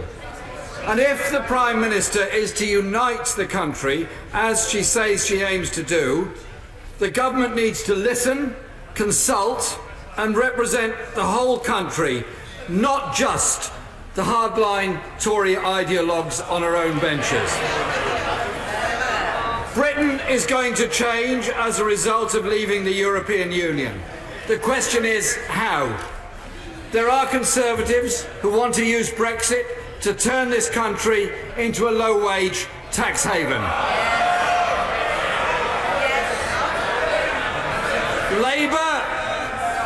Labour is determined to invest in a high-skill, high-tech, high-wage future, to rebuild and transform Britain so that no one and no community is left behind. Mr. Speaker, the direction the Prime Minister is threatening to take this country in is both reckless and damaging. And Labour will not give this government a free hand to use Brexit to attack rights, protections and cut services, or create a tax dodger's paradise. So let me be clear, Mr. Speaker. The Prime Minister says that no deal is better than a bad deal. But the reality is, no deal is a bad deal. Less than a year ago, the Treasury estimated that leaving the European Union on World Trade Organization terms would lead to a 7.5% fall in our GDP and 45 billion loss of tax receipts. Has the Treasury updated those figures, or do they still stand? If updated, can they be published? If not, what deal could be worse than those consequences of no deal? It would be a national failure of historic proportions if the Prime Minister comes back from Brussels without having secured protection for jobs and living standards. So we will use every parliamentary opportunity to ensure this government is held to account at every stage of the negotiations. Mr. Speaker, we all have an interest in ensuring the Prime Minister gets the best deal for this country. To safeguard jobs, living standards, we do need full access to the single market. The Secretary of State for exiting the EU seems to agree on this. He stated in this House on the 24th of January, the government plan is, and I quote, a comprehensive free trade agreement and a comprehensive customs agreement that will deliver the exact same benefits as we have.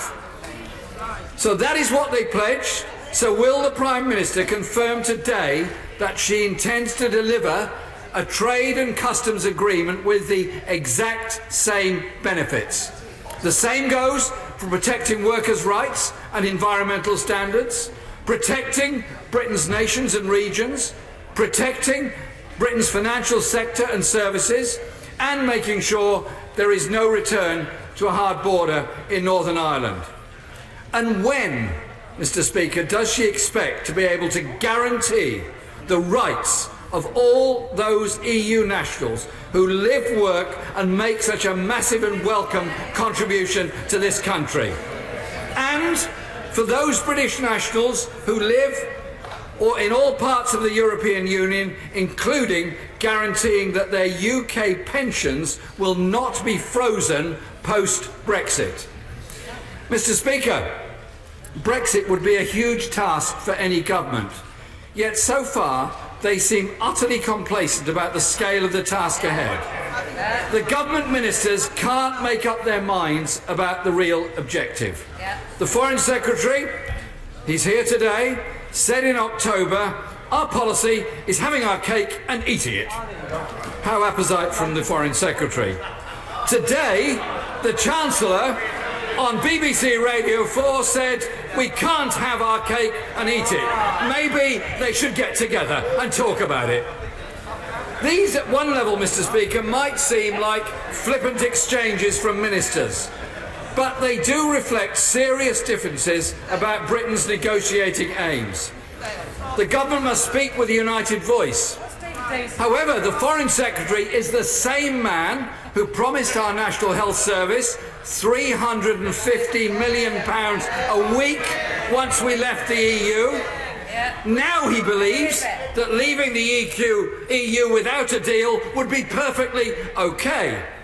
It would not be perfectly okay. It would damage our economy and people's living standards. Will the Prime Minister confirm that she rejects such complacency? Labour has set out our test for this government's Brexit negotiations. And we will use all means possible to make sure we hold this government to their word on full access to the single market, on protecting Britain from being dragged into a race to the bottom, and ensuring our future relationship with the European Union is strong and cooperative, a relationship where we can work together to bring prosperity and peace to our continent. If the Prime Minister can deliver a deal that meets our tests, that will be fine, we'll back her. More than ever, Britain needs a government that will deliver for the whole country, not just a few. And that is the ultimate test of the Brexit deal that the Prime Minister must now secure. Prime Minister!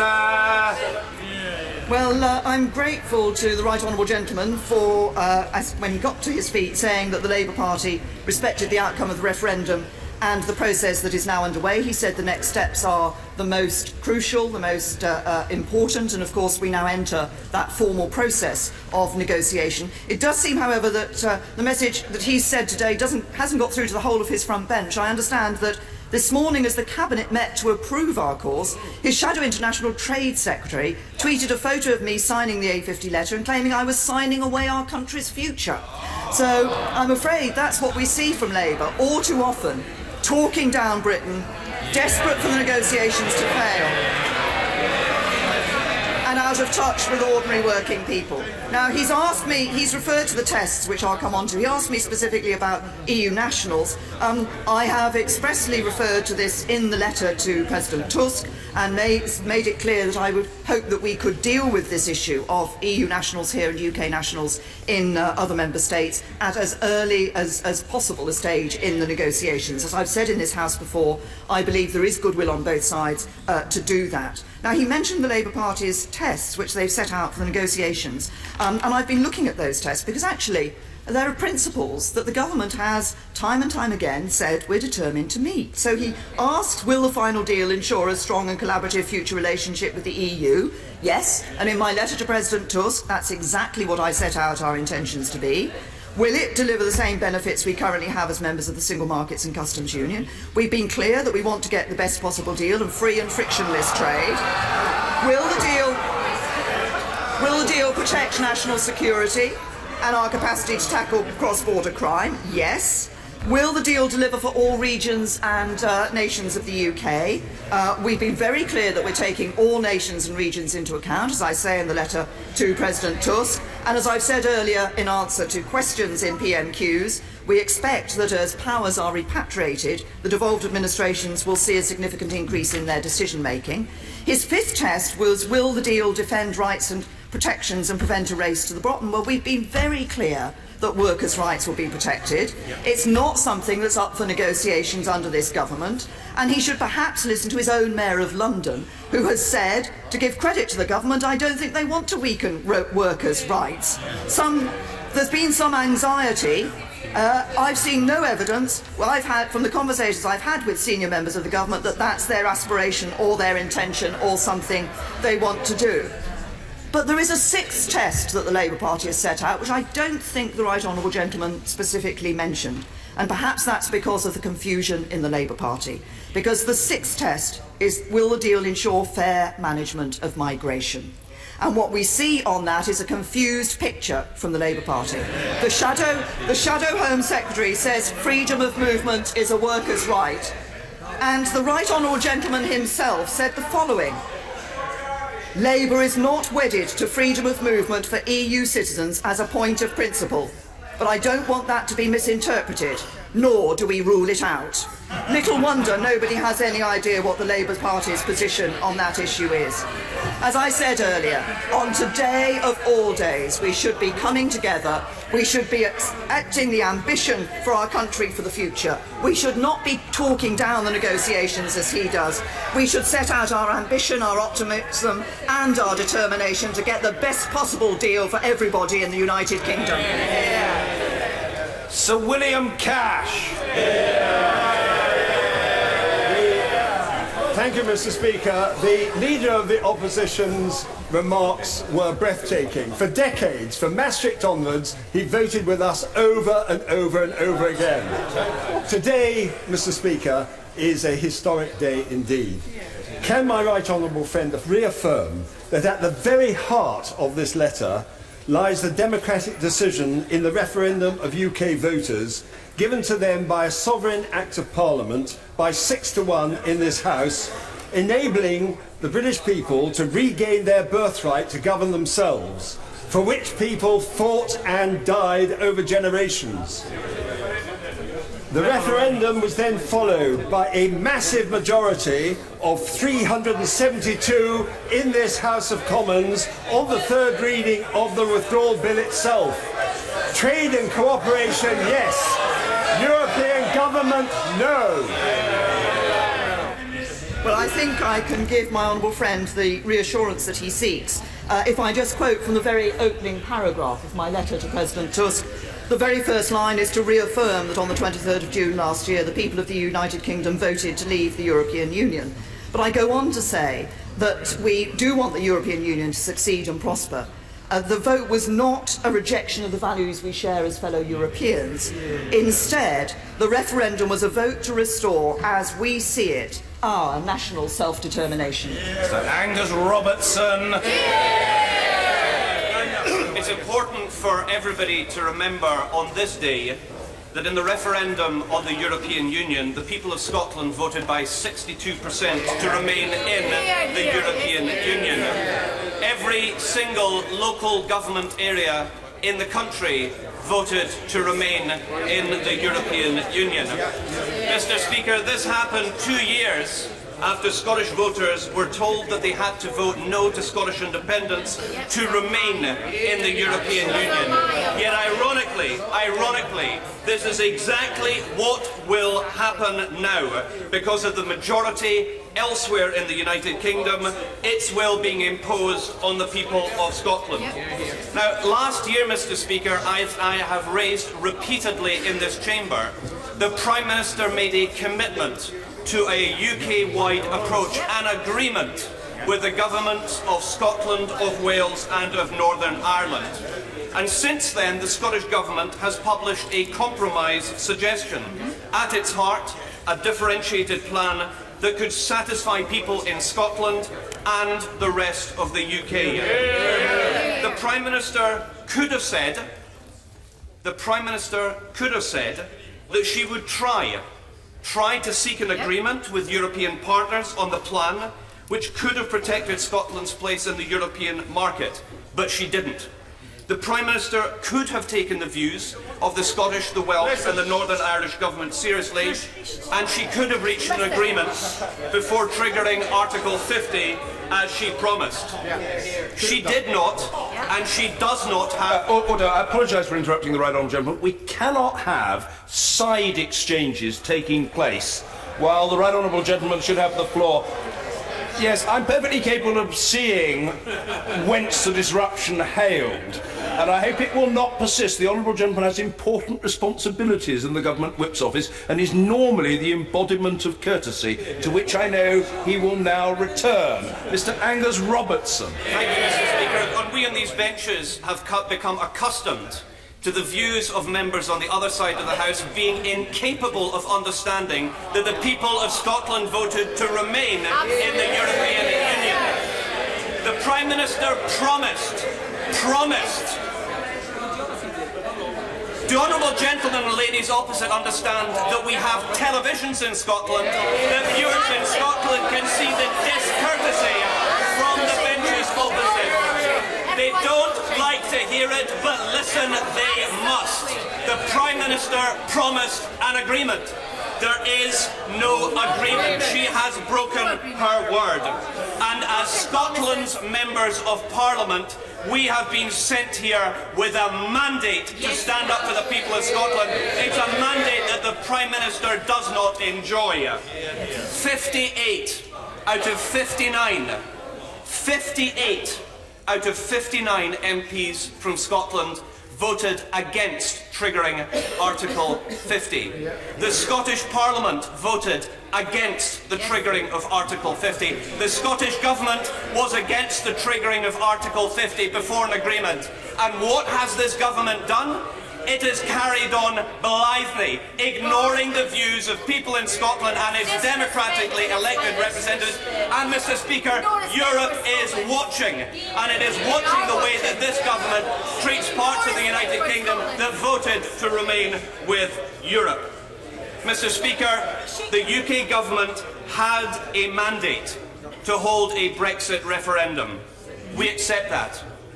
And we accept the result to leave in the rest of the United Kingdom. And in that context, again, Mr Speaker, the benches opposite do not seem to understand that the United Kingdom is a multinational state with 4 nations, and 2 of them voted to stay, and 2 of them voted to leave, and all of the rhetoric from the government benches does not paper over the gaping chasm that there is not unity in this so-called United Kingdom on this issue. As Democrats, we should all accept that the Scottish Government has a mandate given by the people of Scotland in an election, that we should have a choice after the negotiations have concluded, and that it be not kicked into the long grass and that democratic choice denied.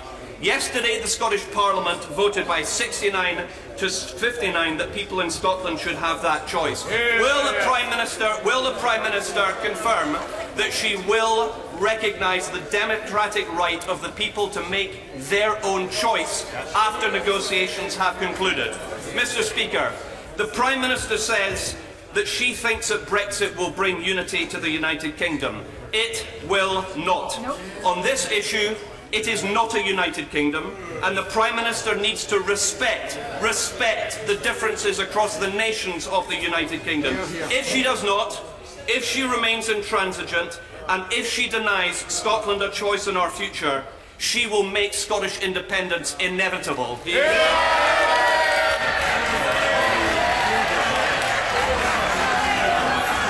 Calm yourselves. Mr Doherty Hughes, you are an exceptionally overexcitable individual, brandishing your order paper in a distinctly eccentric manner. Go and entertain yourself somewhere else if you can't calm yourself. The Prime Minister. Thank you, Mr Speaker. The Right Honourable Gentleman has said this afternoon on a number of occasions, as he has on many occasions in this House before, that Scotland voted to remain in the European Union and should therefore be treated differently. My constituency voted to remain in the European Union.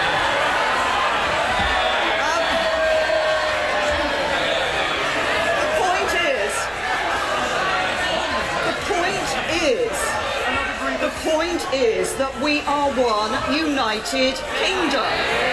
And it was a vote of the whole of the United Kingdom. And what I hear from people outside of this chamber, and by the way, the Right Honourable Gentleman seems to forget there's something like 400,000 SNP supporters who voted to leave the European Union in the vote. What I hear from people outside this chamber, from individuals and businesses alike, whether they voted to remain or to leave, is that the vote having been taken, the decision having been given to people of the United Kingdom, that we should now respect that vote and get on with the job of delivering for everybody across the whole of the United Kingdom. He refers to the issue of Scottish independence and its impact on membership of the European Union. It is the case, and the European Union has reinforced the Barroso Doctrine, that if Scotland were to... They seem to find it amusing, but just to remind everybody, the Barroso Doctrine is that if Scotland were to become independent from the United Kingdom, and if they had voted for independence in 2014, then they would have ceased to be a member of the European Union. We will be ensuring that the substance of the deal that we achieve, and I'm interested in the outcomes of this deal, will be the best possible deal for the people of the whole of the United Kingdom. He talks about democratic representation and democratic responsibility. Perhaps the Scottish Government might like to consider why it has not passed a single piece of legislation in Holyrood for the past year. John Redwood! I welcome warmly the Prime Minister's words in her letter and her statement, and I especially welcome that we want a special relationship with the EU based on friendship, trade and many other collaborations once we are an independent country again. And would my right honourable friend confirm that the UK government is offering tariff-free trade with no new barriers to all our partners in Europe, which must make enormous sense for them? Well, my right honourable friend is absolutely right. We want to see that tariff-free trade on a reciprocal basis with the other countries in the European Union. I think that makes sense. We already operate on the same basis because we operate under the same rules and regulations, and I think we should look to have that maximum of free trade between the two countries. Tim Farron. Thank you, Mr. Speaker. I thank the Prime Minister for her statement and for advance sight of it. But today the Prime Minister is not enacting the will of the people. She is at best interpreting that will, choosing a hard Brexit outside the single market that was never on the ballot paper. So this day, of all days, the Liberal Democrats will not roll over as the official opposition has done. Our children and our grandchildren will judge all of us for our actions during these times. I am determined that I will look my children in the eye and be able to say that I did everything to prevent this calamity that the Prime Minister has today chosen. So we now face an unknown deal that will shape our country for generations. The deal will be signed off by someone, and the only question is who. Will it be the politicians or should it be the people? Surely the Prime Minister will agree with me that the people should have the final say. Well, I say to the Right Honourable Gentleman, can I just gently remind him, I mean, he talks about us enacting the decision on the referendum. Of course we're enacting the decision that was taken by the people of the United Kingdom in the referendum, but I might remind him, it's not that long ago that the Liberal Democrat Party wanted a referendum on the people of the European Union. We gave it to them and we're abiding by it. Anna Soubry! Thank you very much, Mr. Speaker. Mr. Speaker, the Prime Minister has made it very clear that immigration is her #1 priority. As a result of that we cannot accept the free movement of people and therefore we can't remain a member of the single market. But Mr. Speaker, that may change in the next 2 years. Who knows what might happen? And the EU may move away from that principle of the free movement of people. In that event, could the Prime Minister give her an assurance that she has not turned her back on membership of the single market? It's what British business wants. It would see off Nicola Sturgeon and the SNP's outrageous demands for a second referendum.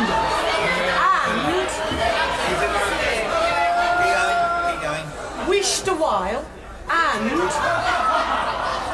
these are serious matters that this United Kingdom faces. It would provide the solution to Northern Ireland as we now leave the European Union. Well, can I just gently say to my honourable friend, she started her question by saying that immigration was the #1 priority. What we have done is said that we want a comprehensive package which, yes, does enable us to control immigration and set our own rules on immigration, but also has exactly the sort of free access to the single market that I think my honourable friend is talking about and that businesses want to see. And I believe that we can achieve that agreement. I believe we should be optimistic and ambitious in achieving that agreement. There are other freedoms that the European leaders will quote in relation to full membership of the single market, such as the jurisdiction of the European Court of Justice, and I think people here voted to stop the jurisdiction of the European Court of Justice last year. But what matters to me is the outcome, not the structure by which we achieve that outcome, but will we have that free, frictionless, tariff-free access to the single market, and that's what we want to achieve and what we'll be working for. Mr. Nigel Dodds. Mr. Speaker, can I thank the Prime Minister for her statement, congratulate her and her government on actually delivering on the will of the people of the United Kingdom as a whole, instead of seeking to undermine it, and wish her well and her government in the negotiations that lie ahead. We in this bench are convinced that she is the right leader of our country for these challenges. And isn't the fundamental point this? That this United Kingdom, this union, is far more important for the political and economic prosperity of all our people than the European Union? And can I also commend her for putting in Article 5 of the principles that you set out in her letter, Northern Ireland, the relationship with the Irish Republic, and can I commend her in the way that that has been put forward, and she will have our support in the coming months and years in this House to make that a reality. I thank the right honourable gentleman for his comments, particularly that we have recognised the particular circumstances of Northern Ireland and its relationship because of the land border with the Republic of Ireland, and as he said, recognise that in the letter to President Tusk. Can I also agree with him when he says that the most important union, actually economically and for this United Kingdom in other ways, is the United Kingdom. It is the case that for individual constituent parts, it's the, if you like, trading within the single market of the United Kingdom is far more important than trading with the European Union. Mr. Crispin Blunt. Can I commend my right honourable friend for the constructive, positive and realistic tone she has set today with her statement and the letter to Donald Tusk. Can I also congratulate her and her government for the use of the last 9 months in order to prepare us for this point, making up for the lack of preparation by the last administration for this moment. And can I also urge on her the preparation that is implicit in this letter, that if it is impossible to get a deal home, that whilst that will be coped with by the United Kingdom and the European Union, as it must be, that we are in the position to cope with it should that happen. I thank my honourable friend, and it is important. I think we are trying to approach this in a realistic and pragmatic way, as he says, and it is absolutely right. Of course, government will be working across all departments to ensure that we have preparations in place, whatever the outcome will be. But as I made clear in my letter to President Tusk, while both the European Union and the UK could cope if there was no agreement, that would not be the ideal situation. It is not what we will be working for, and we should be actively working to get the right and proper deal for both sides. Ed Miliband. Speaker, Mr. Speaker, the Prime Minister is right to say in her statement that this deal, the eventual deal we get, must work for the 48% as well as the 52%. Because whether we were Remainers or Leavers, we will live in the same country together after Brexit. But can I emphasise to her that national unity must be earned and not just asserted, and it must be shown in deeds and not just in words. And we are a long, long way away from it, and I think you'll agree with that. So as she reflects on the last 8 months, can she say what she thinks she needs to do differently in the next 24 months to achieve that national unity, which frankly eludes us at the moment? Absolutely. I think the most important thing that we can do, two things that we will be doing over the next 24 months as a government. One is to putting in place our plan for Britain, which is about ensuring that we see a United Kingdom where the economy works for everyone, where we see a much fairer society, where success is based on merit, not privilege. That's what is driving this government, and that's what we will be putting into place domestically. But also, for the unity of the UK, the most important element in relation to the negotiations with Europe is to get that best possible deal in terms of cooperation on security, but also in terms of the free trade arrangements, which will bring prosperity to our economy. Mr. Patterson. Thank you, Mr. Speaker. Can I thank and congratulate my right honourable friend for resolutely sticking to her promise to the British people to trigger Article 50 before the end of March. There will be celebrations all around the country, nowhere more so than in our remote coastal communities where health and wealth of our fishing grounds has been trashed by the Common Fisheries Policy. In order to fully re-establish our national control of the full EEZ, we will have to abrogate our membership of the London Convention on Fisheries 1964, and that requires 2 years' notice. Does my right honourable friend intend to trigger that soon? I know my right honourable friend has always had a particular interest in the impact of the Common Fisheries Policy, and it's an issue he's looked at very carefully. We are looking very carefully at the London Fisheries Convention and what action needs to be taken. He's right that it would require 2 years, but of course we expect to conclude the deal with the European Union within 2 years, but there will be, as I've indicated, then periods of implementation period beyond that particular time. But we would hope to be able to say something about the London Fisheries Convention soon. Dame Margaret Beckett. Mr. Speaker, there are many across this House who will be very aware of the sheer scale and complexity of the negotiations that will face our team, and very conscious of the importance of getting those right. It's never been more true. The devil will be in the detail. As that detail emerges, will the Prime Minister ensure that everyone in her team stops the practice which has been so prevalent of claiming that every awkward question is evidence of a desire to overturn the will of the British people? Because nothing will more surely destroy that unity of purpose that she seeks. Well, the Right Honourable Lady is absolutely right that these will be very complex negotiations, and I think it was right to wait for the 9 months that we have done in order to bring, before invoking Article 50, so we have been able to do a considerable amount of preparation. Of course, as we move forward, there will be some very technical discussions that will need to take place, as well as the higher level discussions that will need to take place, and I can assure the Right Honourable Lady that we consistently ask ourselves difficult questions to ensure that we are testing every approach that we put forward so that we get the best possible deal. Michael Fabricant. Firstly, may I reassure my right honourable friend that Donald Tusk has indeed received the letter. He tweeted about it 1 minute early, which shows the keenness of our team at 12:29 our time. But may I also tell the Prime Minister that Donald Tusk has said he is missing us already, but that he recognises it is in the European Union's interest, as well as that of the United Kingdom, that we achieve an agreement that will benefit both sides in this negotiation. Well, this is absolutely right, and I'm pleased to hear that President Tusk has taken that view. I think this is not about just the United Kingdom for the future, it's about the European Union for the future, and it's about the relationship that we will have with them. And as I've said in the letter, we want a deep and special partnership to continue in the future. We're still part of Europe, although we'll be leaving the EU institutions. Mr. Douglas Carswell. The Prime Minister has the goodwill of the country as she seeks a new relationship with our European allies. Will she confirm that in transposing EU directives and regulations into UK law, we don't transpose all the rulings of the ECJ, that we don't, for example, have the EU Charter of Fundamental Rights imposed, given that we've got long-standing assurances that it will not have legal force in this country? I think what I would say to the honourable gentleman is we will be publishing a white paper on the Great Repeal Bill tomorrow, which will make clearer how we are going to transpose not just the acquis but also relevant judgments of the European Court of Justice. But I'm very well aware, I mean this government has taken a very clear position that we don't think that the European Charter of Fundamental Human Rights is something that is applicable. Nicky Morgan. Thank you very much indeed, Mr. Speaker. In her letter to President Tusk, the Prime Minister said, and she said it in January, we are leaving the European Union, but we are not leaving Europe.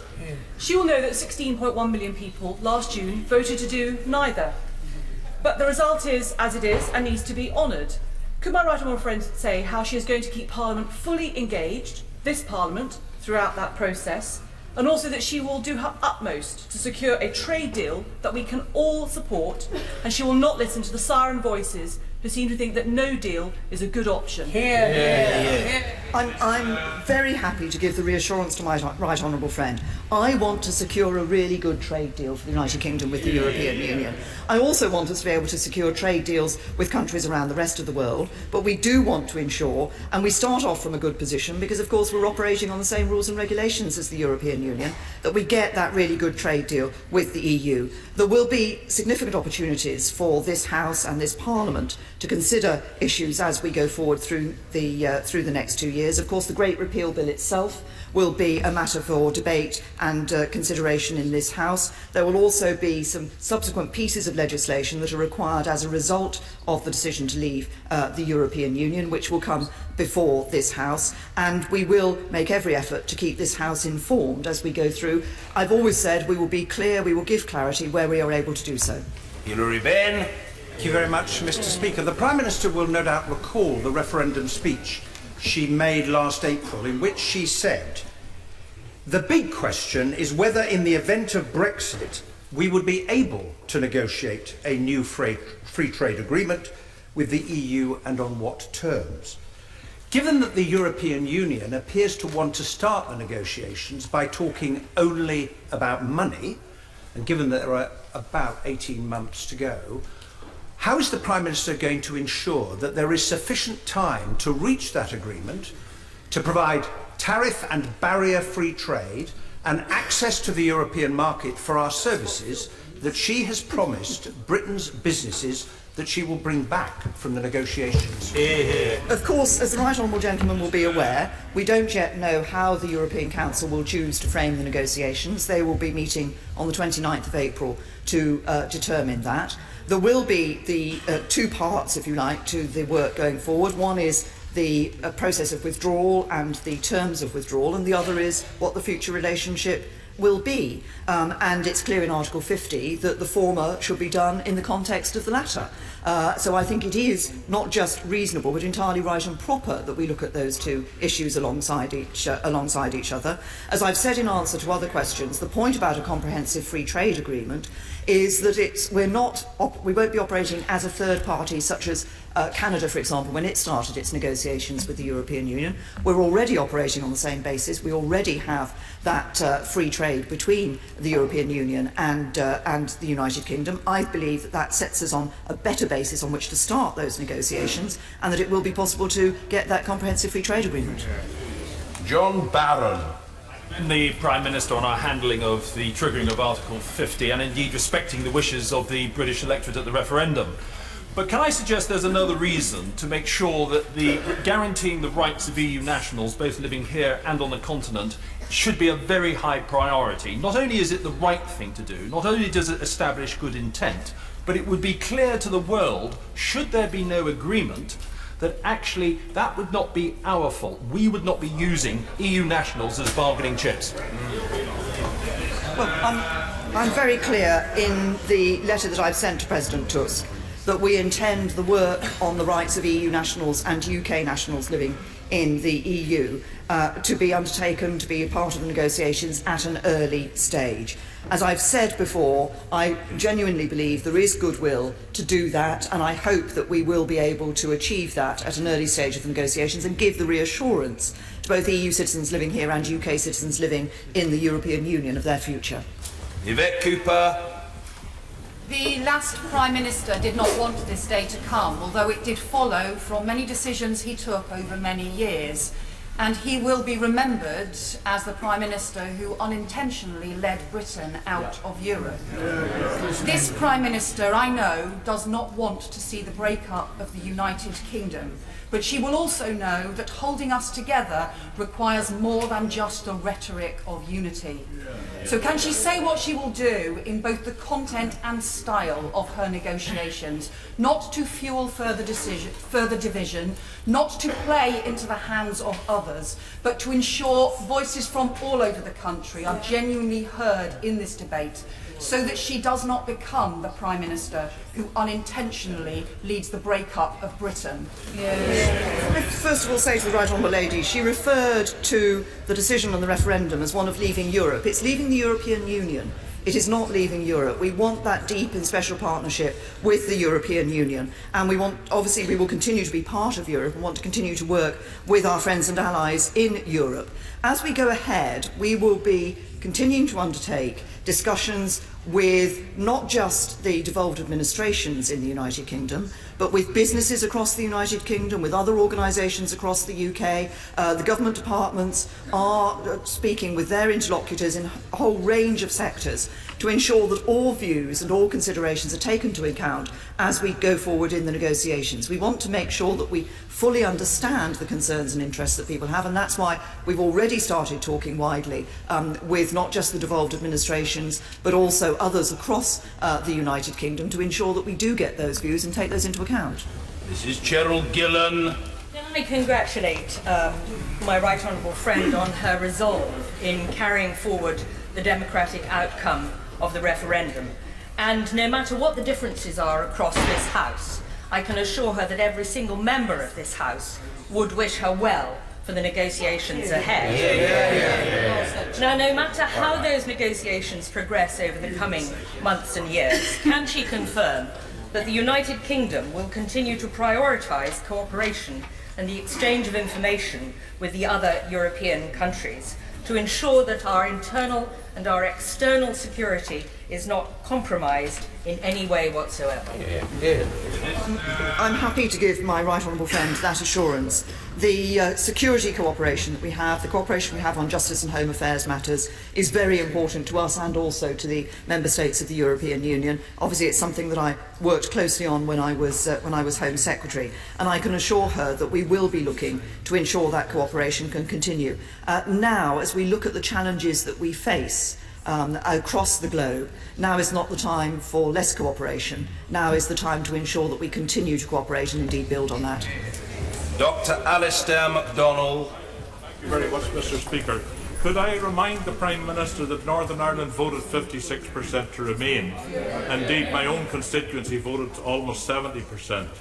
And could I, with respect, Prime Minister, warn you about the Trojan horse being pushed out to you in the form of honey words from the bench behind me? But the Prime Minister says that the interests of all nations and regions in the UK will be taken into account in negotiations. What measures has she been able to put in place, or does she intend to put in place, to ensure that Northern Ireland's views, needs and special circumstances are taken into account in these negotiations going forward? Thanks, Alison. Can I thank the Honourable Gentleman for his question, and the point he made about the vote in Northern Ireland is one that I was attempting to show earlier, which is that different parts of the United Kingdom voted in different ways. Some voted to leave, some voted to remain.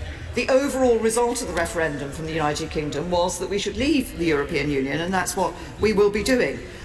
We have been maintaining contact with obviously with the Northern Ireland Executive up to the point at which the Executive ceased to exist and the election was taking place. We have been continuing, however, to talk to political parties in Northern Ireland on this issue. The best result to ensure the voice of the devolved administration in Northern Ireland can be heard within these negotiations is for the parties to come together and for us to see that strong and devolved government which will provide us with that interlocutor. Steve Baker. Since the vote, the economic news has confounded expectations. Economists for free trade Economists for Free Trade have told us how WTO rules with the right policies can cut consumer prices and raise GDP, and the Legatum Institute's Special Trade Commissioners have given us every reason to believe that not only will we secure the right trade deal for us, but we will liberate trade right around the world. Will the Prime Minister agree with me that the time for Project Fear is over? My honourable friend is right. Obviously, there were predictions about what would happen to the economy if the United Kingdom voted to leave. Those predictions have not proved to be correct, and we see a strong economy. Of course, as we go forward, we want to build on that. We do want to ensure we get those comprehensive trade agreements. I believe a comprehensive free trade agreement with the European Union should be our aim. That's what we will be working for, but we will also be looking to promote trade around the rest of the world. As my honourable friend says, it is, I think, in the interests of everybody, not just the UK or the EU, but also countries around the world, that we do stand up for the benefits of free trade and we promote free trade around the world. Dame Rosie Winterton. Mr. Speaker. As has been said, the Prime Minister in her statement referred to taking due account of the specific interests of every nation and region of the UK. But leading councils in Yorkshire have had no contact whatsoever from the government. So can the Prime Minister please now work with local government and with local enterprise boards in all English regions to analyse the effect of Brexit on jobs, trade and investment, so that negotiations can achieve, as was promised, not just an aspiration by the Secretary of State for Brexit, the exact same benefits as we have from membership of the single market and the customs union. She sidestepped the question from the leader of the opposition. So can I ask again, does she believe that English regions can get the exact same benefits as before? The Right Honourable Lady has asked a number of questions there. I'm very clear that we want to ensure that we get that free trade agreement, that comprehensive free trade agreement, which does give our businesses the benefits that they've had as members of the European Union. In relation to local authorities and local mayors, my Right Honourable friend, the Secretary of State for exiting the European Union, is talking to local mayors and local authorities, and as it happens, she mentions LEPs. I had a round table of LEPs, representative chairman of LEPs, on Tuesday in Birmingham, and talked to them about the future. So we are listening to these voices from across the regions. Alistair Burt. Speaker, like millions of others in the United Kingdom, I'm proud of the European Union and the contribution that the United Kingdom has made to the European Union during my political lifetime, and I am a little sad about today. But I do stand unequivocally with the Prime Minister as she calls for a united approach to a new future.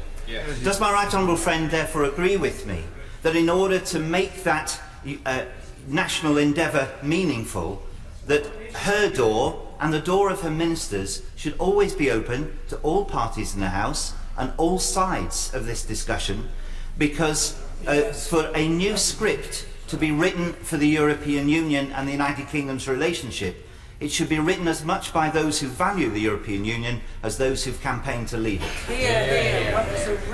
Well, I thank my right honourable friend for his question. As I said in my statement earlier, there will be those in this House who are celebrating, and there will be those who are sad and disappointed at the decision that has been taken. But can I reassure him that as we move forward, as we ensure we're getting the best possible arrangements for the future that we can, I do want to listen, and ministers do want to listen to all voices in this House, to those who were both who were ardent on both sides of the campaign, and also, of course, as I've just indicated, we're listening to all parts of the United Kingdom. Sir Alex Salmond. But today's the day that the Right Honourable Member for Maidenhead has become the first Prime Minister in recent history to have to be reminded that Scotland is a country, not a constituency of England. The Prime Minister refused to reply. The Prime Minister refused to reply to the question of whether there had been an economic assessment on the impact of leaving the EU with no deal. Has there been such an assessment? Will she publish it? And if there hasn't been, then how does the Foreign Secretary know it's perfectly okay? Can I I say to the Right Honourable Gentleman, I'm well aware that Scotland is a constituent nation of the United Kingdom, but the point is a very simple one, and it was made from the bench behind him earlier, which is that different parts of the United Kingdom voted in different ways. Different constituencies voted different ways. Scotland, Wales and Northern Ireland voted in different ways. Wales voted to leave, Scotland and Northern Ireland voted to remain. But the overall response of the United Kingdom was a vote to leave the European Union, and that is what we are putting into place. And I say to the Right Honourable Gentleman that we are looking at the arrangements that need to be put in place, whatever the decision that is taken at the end. But crucially, what I'm very clear about, and what I'm clear in my letter to President Tusk, is that we should work to get that comprehensive free trade agreement so that we're not in the position of having no deal, but we do have a deal that is to the benefit of everybody in the UK, including the people of Scotland. George Freeman. Could I congratulate the Prime Minister on the cool, constructive clarity and conviction that she's brought to this momentous period in British politics, and her commitment today to negotiate on behalf of everyone in this country, the 48 as well as the 52. Does she agree with me that we must also redouble our commitment to domestic reform, that compassionate Conservative programme, which is so key on industry, on skills, on infrastructure, both to our post-Brexit economic prosperity, but also to the unity that we'll need to succeed? She said in her excellent letter to Mr Tusk, the task before us is momentous, but it shouldn't be beyond us. Does she agree with me that that applies to the members of this House as well, and reject the shrill voices of Scottish and English nationalism, so that we pull together, not pull apart? My honourable friend is absolutely right. The question that people responded to in the referendum was about leaving the European Union, but I believe the vote to leave was also a vote for change in this country, for wider change in this country. That's why it is so important that we put forward and deliver on our plan for Britain, for that stronger, fairer society for all, a country really that does work for everyone. And I think it is important right now that we do pull together, that we do recognise that the task we have ahead is about ensuring that we get the right result for the whole of the United Kingdom. Caroline Flint. Mr Speaker, I think regardless of how people voted in the referendum, I suspect there's an even bigger majority today for all of us to get on with trying to get the best deal we possibly can. But could I ask the Prime Minister, because many businesses are worried that in the triggering of Article 50 they feel that the clock is ticking and everything might need to be resolved within 2 years. Can she reassure those businesses that what we'll have at the end of the 2 years is pretty much the headlines? There will have to be transition arrangements to ensure that the devil in the detail is explored, that this House can discuss that, but more importantly we get it right for those businesses and the rest of Britain. The Right Honourable Lady is right. Of course, businesses want the certainty of knowing where they're going to stand, so they can plan for the future. That's why I think two things are important. One, that we do bring the acquis into UK law through the Great Repeal Bill, so that on the day that we leave, everybody knows that those rules still apply and everybody will know where they stand. But it is also right that there will need to be, that it is a tight timetable to get the agreement for our future relationship. There will need to be implementation periods so that we can ensure that that is then put into practice in the way that makes practical sense for businesses and indeed for governments. Dr. Julian Lewis. Will the Prime Minister reaffirm that the defence of Europe does not depend upon the EU, but upon the deterrent effect of Article 5 of the NATO Treaty, which means that an attack on any European NATO member will involve the United States in its defence from the first hour of the first day? And in a spirit of unity, will she join with me in congratulating two statesmen on opposite sides of the Brexit debate, Sir John Major and Lord Tebbit of Chingford, who may not share the same views on Europe, but who share the same birthday today? I'm very happy to wish a happy birthday to members of the Conservative Party and do so indeed. Can I say to my honourable friend, obviously he's raised the important issue of NATO. NATO is the bedrock of our security and our defence, and of course Article 5 lies at the heart of that security and defence. We remain, as I indicated in answer to my honourable friend, the member for Louth and Horncastle earlier, that NATO is that important bedrock of our security and defence. We will continue to contribute to NATO in the way that we have done in the past, and continue to encourage others to ensure that NATO is able to provide that security into the future as it has done in the past. Pat McFadden. I would remind the Prime Minister that defence is about more than weapons, it's about values and collective solidarity too. There are two kinds of futures stemming from the process which is triggered today. The first is that we spend 2 years desperately trying to secure what we have already, in the Secretary of State's words, the exact same benefits as we have, while gaining control of immigration, which may make little difference to the numbers, as ministers have suggested. In which case people will ask, what is the point? Or there is another future where we crash out without an agreement, defaulting to WTO rules, with all that would mean for industry, agriculture and services. In which case people will ask, what is the price? So which future does she think is the more likely? What's the point, or what's the price? I have to say to the right honourable gentleman that I think he is framing the question in the wrong way. When people voted to leave the European Union, I believe that we still want as a country to have that good trading relationship with the European Union. But what people overwhelmingly were voting for was to be able to know that the UK government was in control of key decisions which previously had been taken in the EU institutions. Yes, the issue of immigration rules was part of that. About the spending of our budget was also part of it, but also the relationship of UK courts to decisions that are taken here in this Parliament, and our ability to set our own laws and for those laws to be determined by our courts was underlying the vote that people took. This wasn't just a question about money, it was about values, it was about the value of that self-determination. Claire Perry.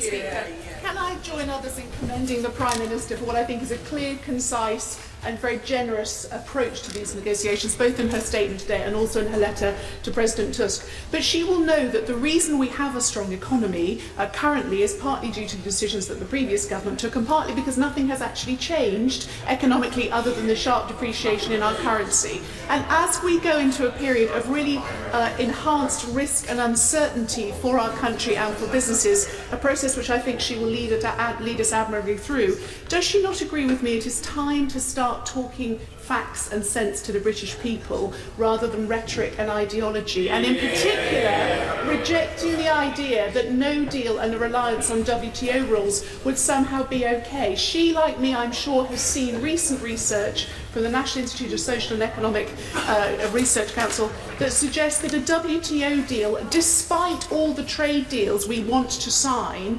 with China and Brazil and India and America, would represent a loss of trade of a quarter to the British economy. We cannot do that to this country. I hope she will tell us we are not going to go do this to our country, but can we start talking in facts and perhaps trusting experts a little bit more? Well, my honourable friend is absolutely right that, of course, the long-term economic plan, which was put in by Conservative-led government and on which we all stood at the last election, is the plan that has enabled our economy to have the strength that is necessary and we're pleased that we're able to maintain and build on that strength in our economy. She talks, though, about the WTO arrangements. What I say in the letter to President Tusk is very clear, that if we leave without an agreement, the default position is that we would have to trade on World Trade Organization terms. In this kind of scenario, both the UK and the EU would of course cope with the change, but it is not the outcome that either side should seek. We must therefore work hard to avoid that outcome. I'm clear we want the comprehensive free trade agreement with the European Union, and that's what we'll be working for. Kate Hoey.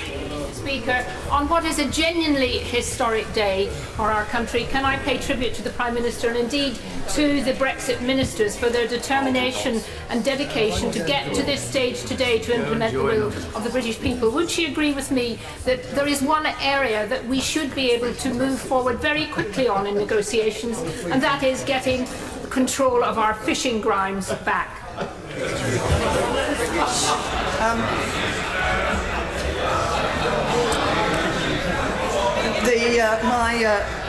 My right honourable friend, of course, the former Environment Secretary, did raise the question of the London Fisheries Convention, which is an issue, as I said, which DEFRA is looking at and on which we hope to be able to say something soon. Of course, as we look at the whole raft of negotiations that will be taking place, we will be looking at policies that affect not just trade in goods and services, but policies that affect agriculture and fisheries here in the United Kingdom, and the other issues on security and crime. But we will be looking particularly at the London Fisheries Convention in due course.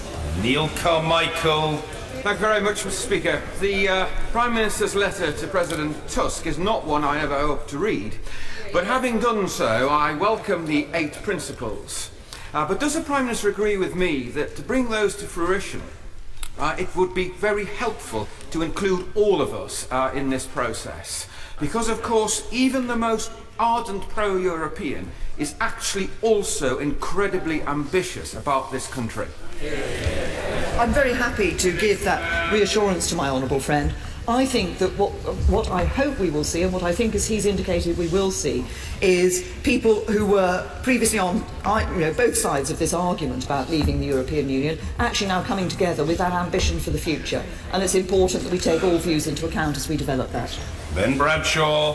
Thank you, Mr. Speaker. In her letter and again in her statement today, she's made clear that she believes it will be necessary to agree the terms of the divorce alongside the details of our future relationship with the European Union. If the other 27 come back in their reply and say they want to agree the terms of the divorce first, including citizenship rights, our liabilities, and the issue of borders, particularly Northern Ireland, how will she respond? Here. Good question. The question will be that we will go into a negotiation with the European Union about the best way in which we take these forward. I have been putting forward the case, as have other ministers, that I think it makes sense for everybody from a pragmatic point of view to ensure that at the end of the 2 years we have both of these decisions concluded, i.e. the withdrawal process and the future relationship. And that's because I don't think it's in anybody's interest for the UK to agree to withdraw, to go on to one set of arrangements and then negotiate another set of arrangements which then come into place at a later date. I think it makes much better sense for individuals, for businesses and indeed for governments for us to be able to conclude those two parts of the negotiation at the same time. Peter Bone. Thank you, Mr. Speaker. Some members on both sides of this House have been working all their political career to extract the United Kingdom from the European superstate. Sometimes, sir, we were isolated, sometimes we were ignored, and sometimes we were insulted. But thanks to the British people, today we are leaving the European Union. In the past, sir, when there has been a major change in our relationship with Europe, it's happened through conflict, bloodshed and turmoil. Will the Prime Minister agree with me that the whole country can celebrate the fact that this change is happening peacefully and democratically? Yes. I'm very happy to endorse that, and I think it is a tribute to the way in which we in the UK have approached this issue, but also the way in which our European partners have been willing to approach it, and I think will be willing to approach it for the future. I think the eyes of the world will be on us as we go through this negotiation to see precisely how we conduct it, and I want it to be conducted positively, constructively and respectfully. Joanna Cherry. Thank you, Mr. Speaker. After the Brexit deal has been negotiated, the European Union Parliament and every other member state in the European Union will have a say on whether to accept the deal. Can the Prime Minister not see that to deny the people of Scotland a say at the same time would show utter contempt for democracy in Scotland? Yeah.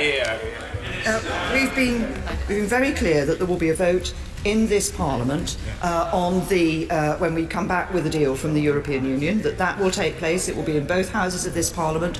It will be before the deal comes into force, and we expect that to be undertaken before the European Parliament has had an opportunity to debate and vote on this issue. And of course, within this House, there are representatives from all parts of the United Kingdom.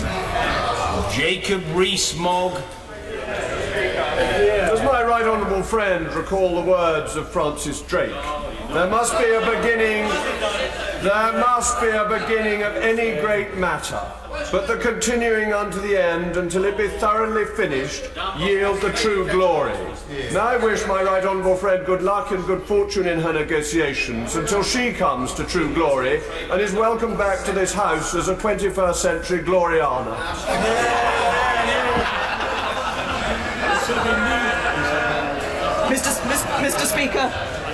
Mr. Speaker, I think the answer to that is I thank my honourable friend. Liz Kendall. Mr. Speaker, I wonder if the Prime Minister might clear up a bit of confusion about immigration policy on her own side.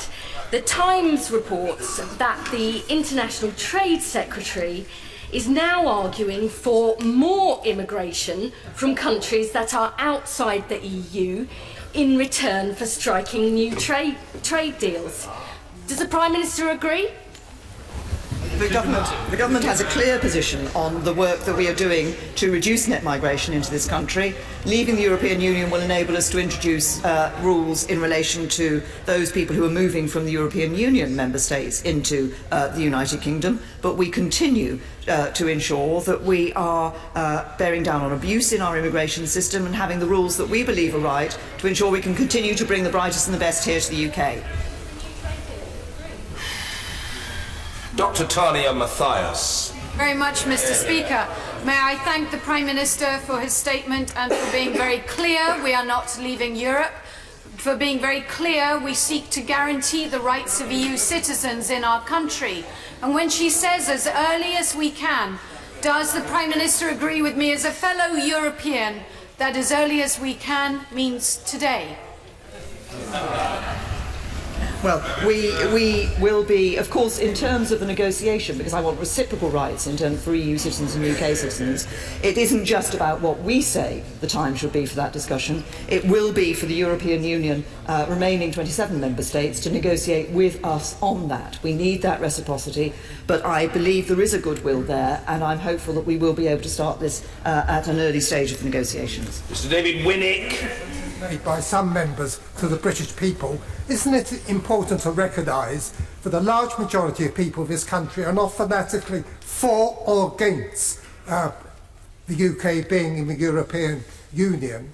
And if we want to bring the people together, as the Prime Minister said, that should be very much borne in mind. And the other aspect, that if during the negotiations which our predecessor undertook, there had been some flexibility from the European Union over the free movement of labour, is it not quite likely we will not be debating this issue now? I say to the honourable gentleman that that David Cameron put an enormous effort, as did others across government, into the negotiations that he undertook in relation to the deal that he brought to the British people.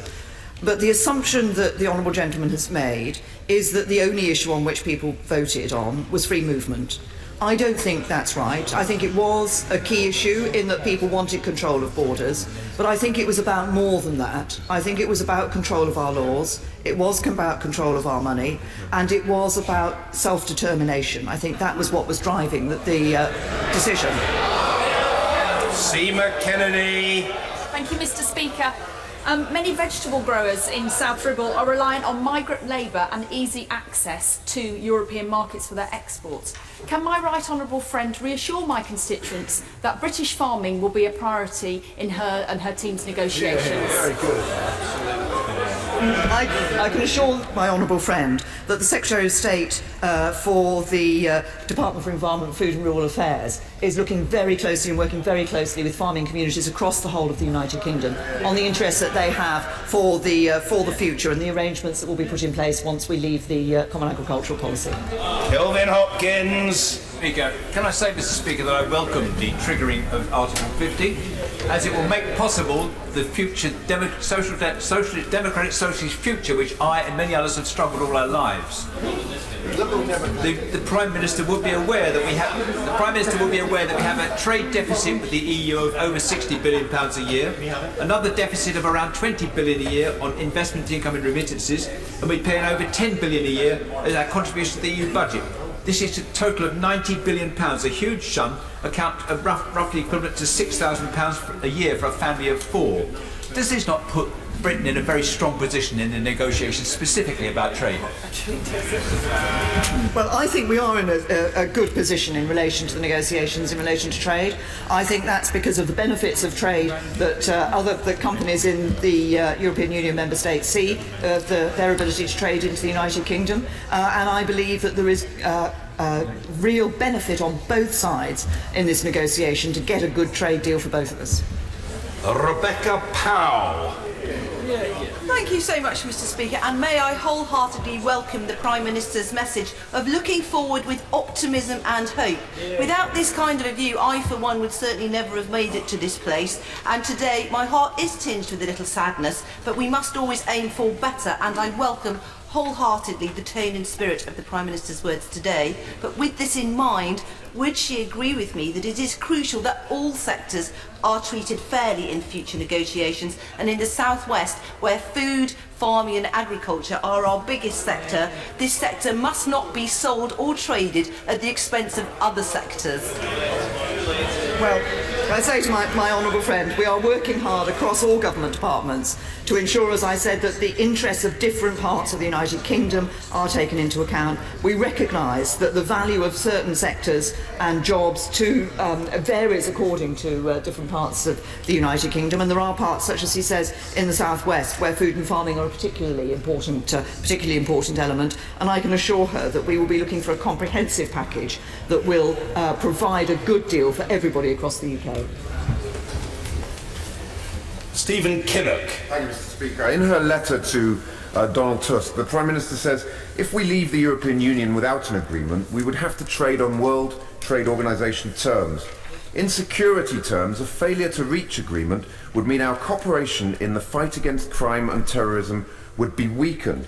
Is she really saying that the security of our country will be traded like a bargaining chip in these negotiations? We're not going to be trading the security of our country, but we have a relationship. We have a relationship with the European Union. There are certain parts of the elements of the European Union in Justice and Home Affairs that we're currently members of, that in leaving the European Union we would not be members of, and we need to negotiate what that future relationship will be. It's very simple, it's very pragmatic, but the aim of this will be to ensure cooperation on these matters. Bob Neal. May I welcome the Prime Minister's repeated use of the word pragmatic in her responses, because many of us believe that this country is at its very best when we are pragmatic rather than ideological. She mentioned the importance of cooperation in justice and home affairs. Would she also accept that cooperation in other aspects of judicial and legal services is also critical to underpin her priority of our financial services sector, which is so critical to any negotiation? My honourable friend is absolutely right. The strength of our legal services and the cooperation we have in justice and legal matters is also an important part of the relationship we have, and that's why my right honourable friend, the Lord Chancellor, has been working with the judiciary to look at exactly those issues and how we can take those forward to ensure the right level of cooperation in the future.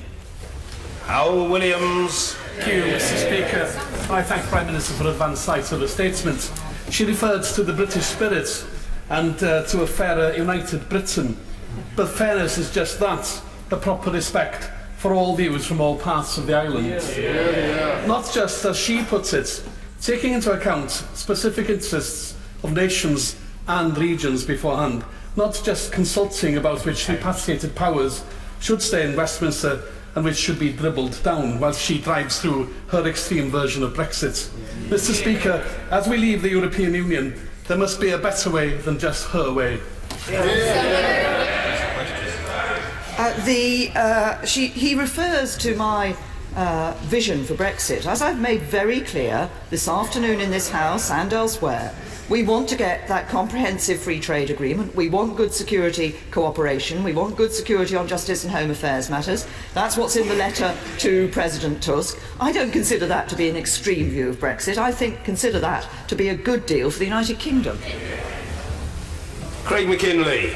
Speaker, may I congratulate my right honourable friend on the very reasonable underlying tone in her letter to President Tusk today. My right honourable friend will be aware that this is a day that I've campaigned for some 26 years. And will she now agree with me that the dividend of restoring democracy to our institutions, in stopping the huge fiscal transfers to the EU and the potential for international new trade deals are prizes that all across our country will benefit from in years to come? As I indicated earlier, I know that there are honourable friends and others, honourable members of this House, who have campaigned for this for a very long time, as my honourable friend says. And he's absolutely right. I think what underlay the vote for people was that feeling of the need for the United Kingdom to be able to have control of its budget, control of its laws, control of its immigration rules, and not simply be subject to decisions taken in Brussels. Anne Clwyd. I'm proud to have been a member of the European Parliament, one of the first elected members in 1979, along with Boris's father, who I don't think shares the same views as Boris any longer. She has reflected, the Prime Minister this morning, about the role of the European Parliament. And I'm sure she will agree it's one of the three important institutions with whom negotiations will take place. Now, at the end of the day, the European Parliament has the power of veto. And that is a very, very important power. Now, would she agree that if the European Parliament were to invite her, as they do heads of state and prime ministers, to appear before the Parliament, to give her views and answer some of their questions, that she would agree to do so? The Honourable Lady is absolutely right that the European Parliament will play an important role in this. Obviously, the structure of the negotiations that has been established is that the key negotiator will be the European Commission, operating under the mandate of the the EU Council, but arrangements are made for interaction with the European Parliament as part of that as well. I know it is. Heads of government are from time to time invited to address the European Parliament, and were such an invitation to come, I would of course look at it very seriously. Jason McCartney. Thank you, Mr. Speaker. This is indeed a momentous day. On behalf of the whole House, may I pass on our congratulations to our honourable friend, the member for Morley and Outwood, on the birth of a baby boy this morning, Clifford George. The Prime Minister has spoken about more decision-making powers for the devolved assemblies. With that in mind, is now not the time to turbocharge devolved powers to Yorkshire and the North, and to put real backing into the Northern powerhouse? Congratulating the honourable member for Morley and Outwood on that excellent news to which the honourable gentleman has just referred, I think it right also to congratulate the honourable gentleman, the member for Filton and Bradley Stoke, who I think had some hand in the matter as well. Prime Minister.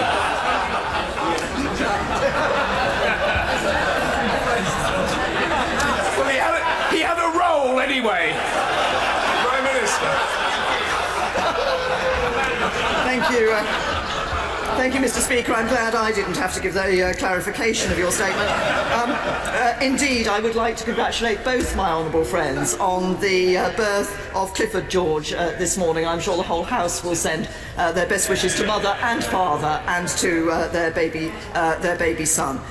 It is, of course, as others have indicated in this House, important that we do take consideration of the views of the various parts and regions of the United Kingdom. Obviously, we are looking to see, we have a very important deal in a number of city deals around the country, the devolution deals, the directly elected mayors that will be coming in place on the 4th of May, and we will also, of course, be looking to see how we can further boost the economies around the whole of the United Kingdom, including the Northern Powerhouse and the Midlands Engine, and I was in Birmingham yesterday to be discussing exactly that. The honourable gentleman earlier from his seat. I think it's time to hear Mr. Phil Boswell from his feet. Thank you, Mr. Speaker. Having recently come from a Public Accounts Committee session on care for people with learning disabilities, can the Prime Minister advise when the National Health Service will start receiving its extra £350 million a week? Well, I'm pleased to say that, of course, we are putting record levels of funding into the National Health Service and putting extra funding into social care, as my right honourable friend the Chancellor announced in the budget. Of course, decisions about how we spend our budget in the future, once we have completed these negotiations and left the European Union, will just be decisions to be taken here in the United Kingdom. Alberto Costa. Thank you, Mr. Speaker. In less than half an hour, the Italian Foreign Secretary will be visiting Parliament to sign the Book of Condolence and lay some flowers on behalf of the Republic of Italy. Mr. Speaker, can I warmly commend the Prime Minister's words in her statement, the first time that she said this to the House, and those are the words that say, "I will represent every person in the whole United Kingdom, and yes, those EU nationals who have made this country their home." That includes my parents, my sister, some of my constituents and 3 million other EU nationals. I would like to thank the Prime Minister for using those warm words.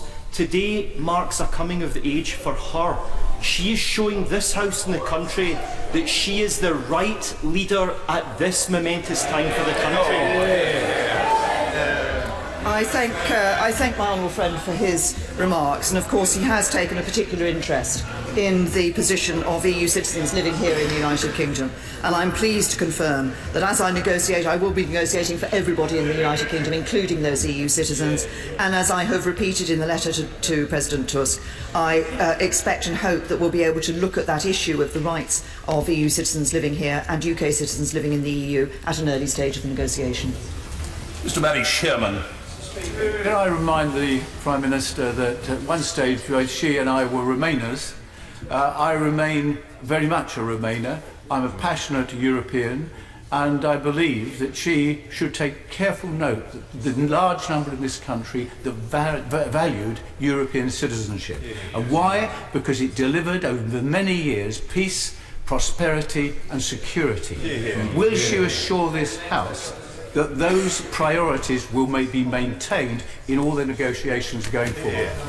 Well, I would simply say to the honourable gentleman that of course it is possible to be passionate European without believing that the UK should be a member of the European Union.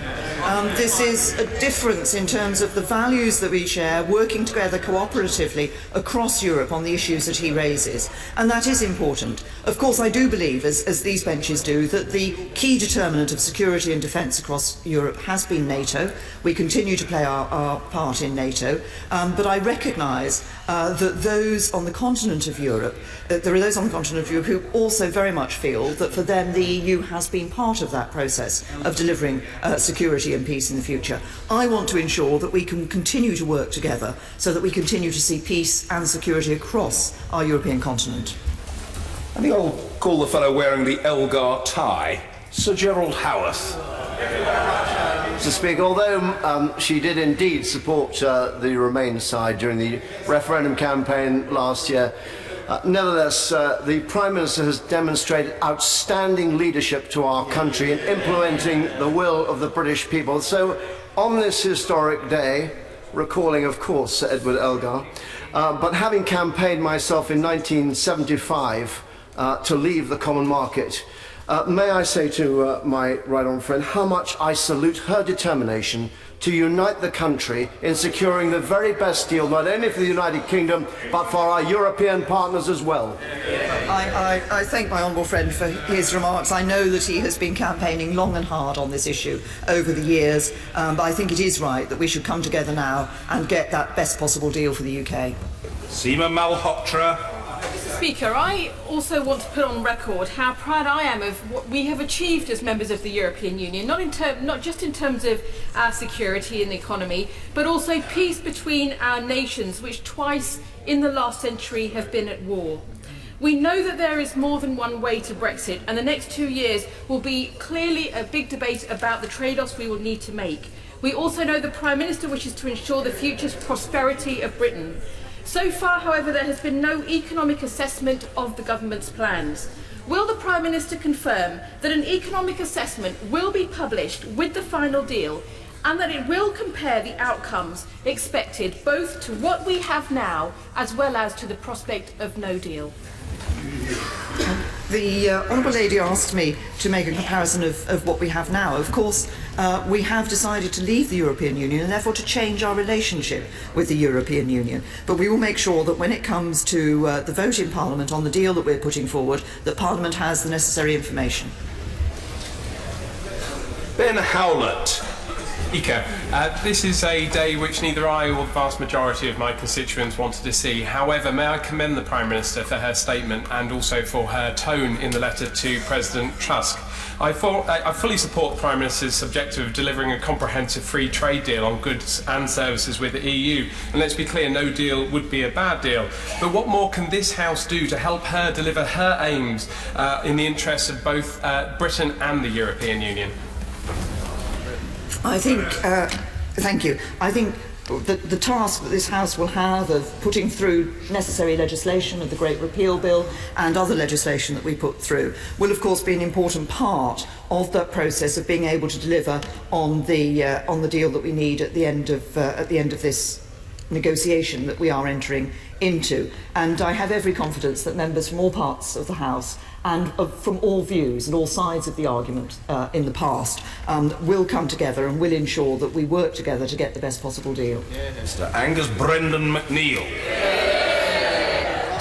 Speaker, with a maximum now of 72 weeks to negotiate a UK-EU trade deal, the future for Scotland now is very clear. It's independence of Europe or go it alone with Westminster. Now, can I ask the Prime Minister, has the government thought of rejoining EFTA, or will she totally go it alone and be in absolutely no regional trade agreement at all? A situation shared only by East Timor, Somalia, South Sudan, Mauritania and San Tomé and Principe in the Gulf of Guinea, because that is where she's taking the United Kingdom. I've said right from the beginning that I believe that given the position of the United Kingdom, we want to negotiate a deal that is right for the United Kingdom. That means not just taking off the shelf an arrangement that other countries have, but actually asking what works for the UK and the EU, given the relationship that we've had, given that we've been members of the European Union, given the size of our economy, and given the benefits to us and the European Union of getting such a comprehensive free trade deal.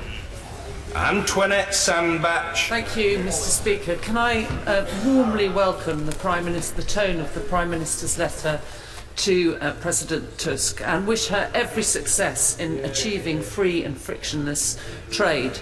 But when it comes to returning sovereignty to this Parliament, will she undertake to this Parliament that she will limit any Henry VIII powers and allow MPs to vote on legislation that will affect the future of their constituents? We will be trying to ensure that we have the best possible way of putting legislation through this House to enable necessary debate and discussion to take place. There will be, obviously, as we come to the debates on the Great Repeal Bill, that will be part of the discussions there. But I would also ask honourable members to recognise the very many changes that need to take place that are very technical changes, that are not about policy, but are necessary because of the intertwining of our legislation over the years, if we're going to ensure that when we come to the point of leaving, we are able to have that clean break and that we have dealt with all the legislative consequences. Gareth Snell. Thank you very much, Mr. Speaker.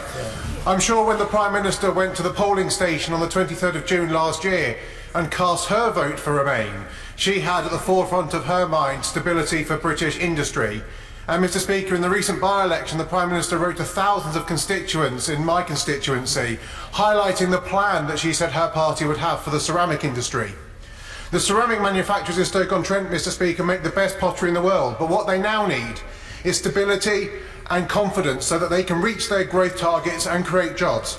So can Mr. Speaker, can the Prime Minister today confirm, here and now, that our future relationship with the single market and the customs union will deliver exactly the same benefits as it does, so that when I return to Stoke-on-Trent this weekend, I can give my major employers the confidence that they need?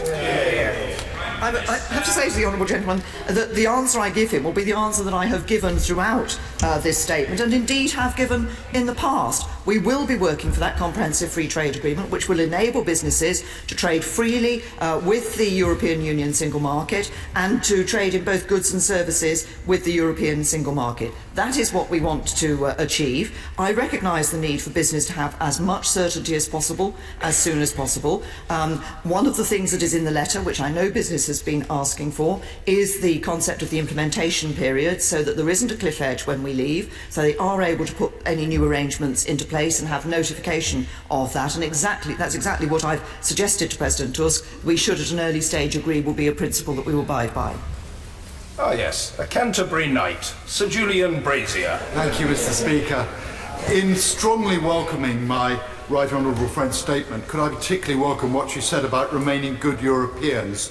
And would she agree that the fact that we are committed to NATO and its 2%, the fact that we have troops deploying to Eastern European neighbours who are in battle, and the fact that we have troops fighting Daesh, which has brought horror to European cities, shows just what a good European country we are. My honourable friend makes a very important point. It isn't just about what we stand up and say, it's about what we actually do. And that what we are doing in NATO, the commitments we have given to our Eastern European allies, and the work that we're doing to counter Daesh, as he says, and not just the military work that we're doing, but also the cooperation we have between our intelligence services across Europe, are all important symbols of our commitment to ensuring that we play our part in maintaining security in Europe. Tasmina Ahmed Sheikh. Thank you, Mr. Speaker. The Prime Minister has stated that she will not provide a running commentary on negotiations.